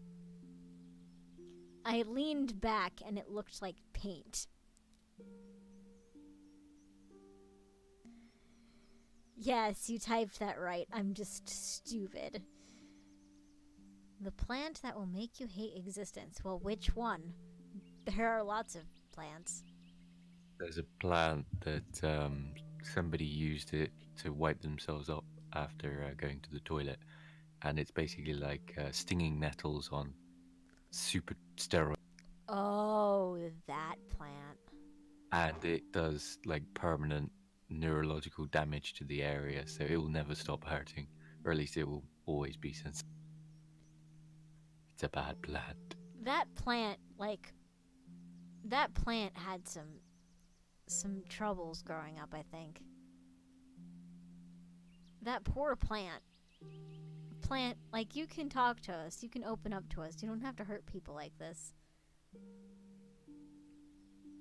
It's okay, plant, we're here for you. Just don't touch me, please. Wait, what? A plant that will make you hate existence? You mean a rose? Okay, rose bushes are also no joke. I got cut up pretty bad by a rose bush once. As I fell into it. Part of the thunder, it's neat. It really is. Sounds like a cool plant. It sounds like a... It's in its edgy teen phase. It's definitely in its edgy teen phase of its evolution, that's for sure. There's this plant that's been banned in New York City. You can't plant it. It's called... I think it's called a honey locust. And I could probably actually show you guys this fucking tree. It's like... It's got horns on it. Like... Honey locust tree. It's like really thorny tree. It looks like... Here we go. It looks like this. Well, you're just not seeing it.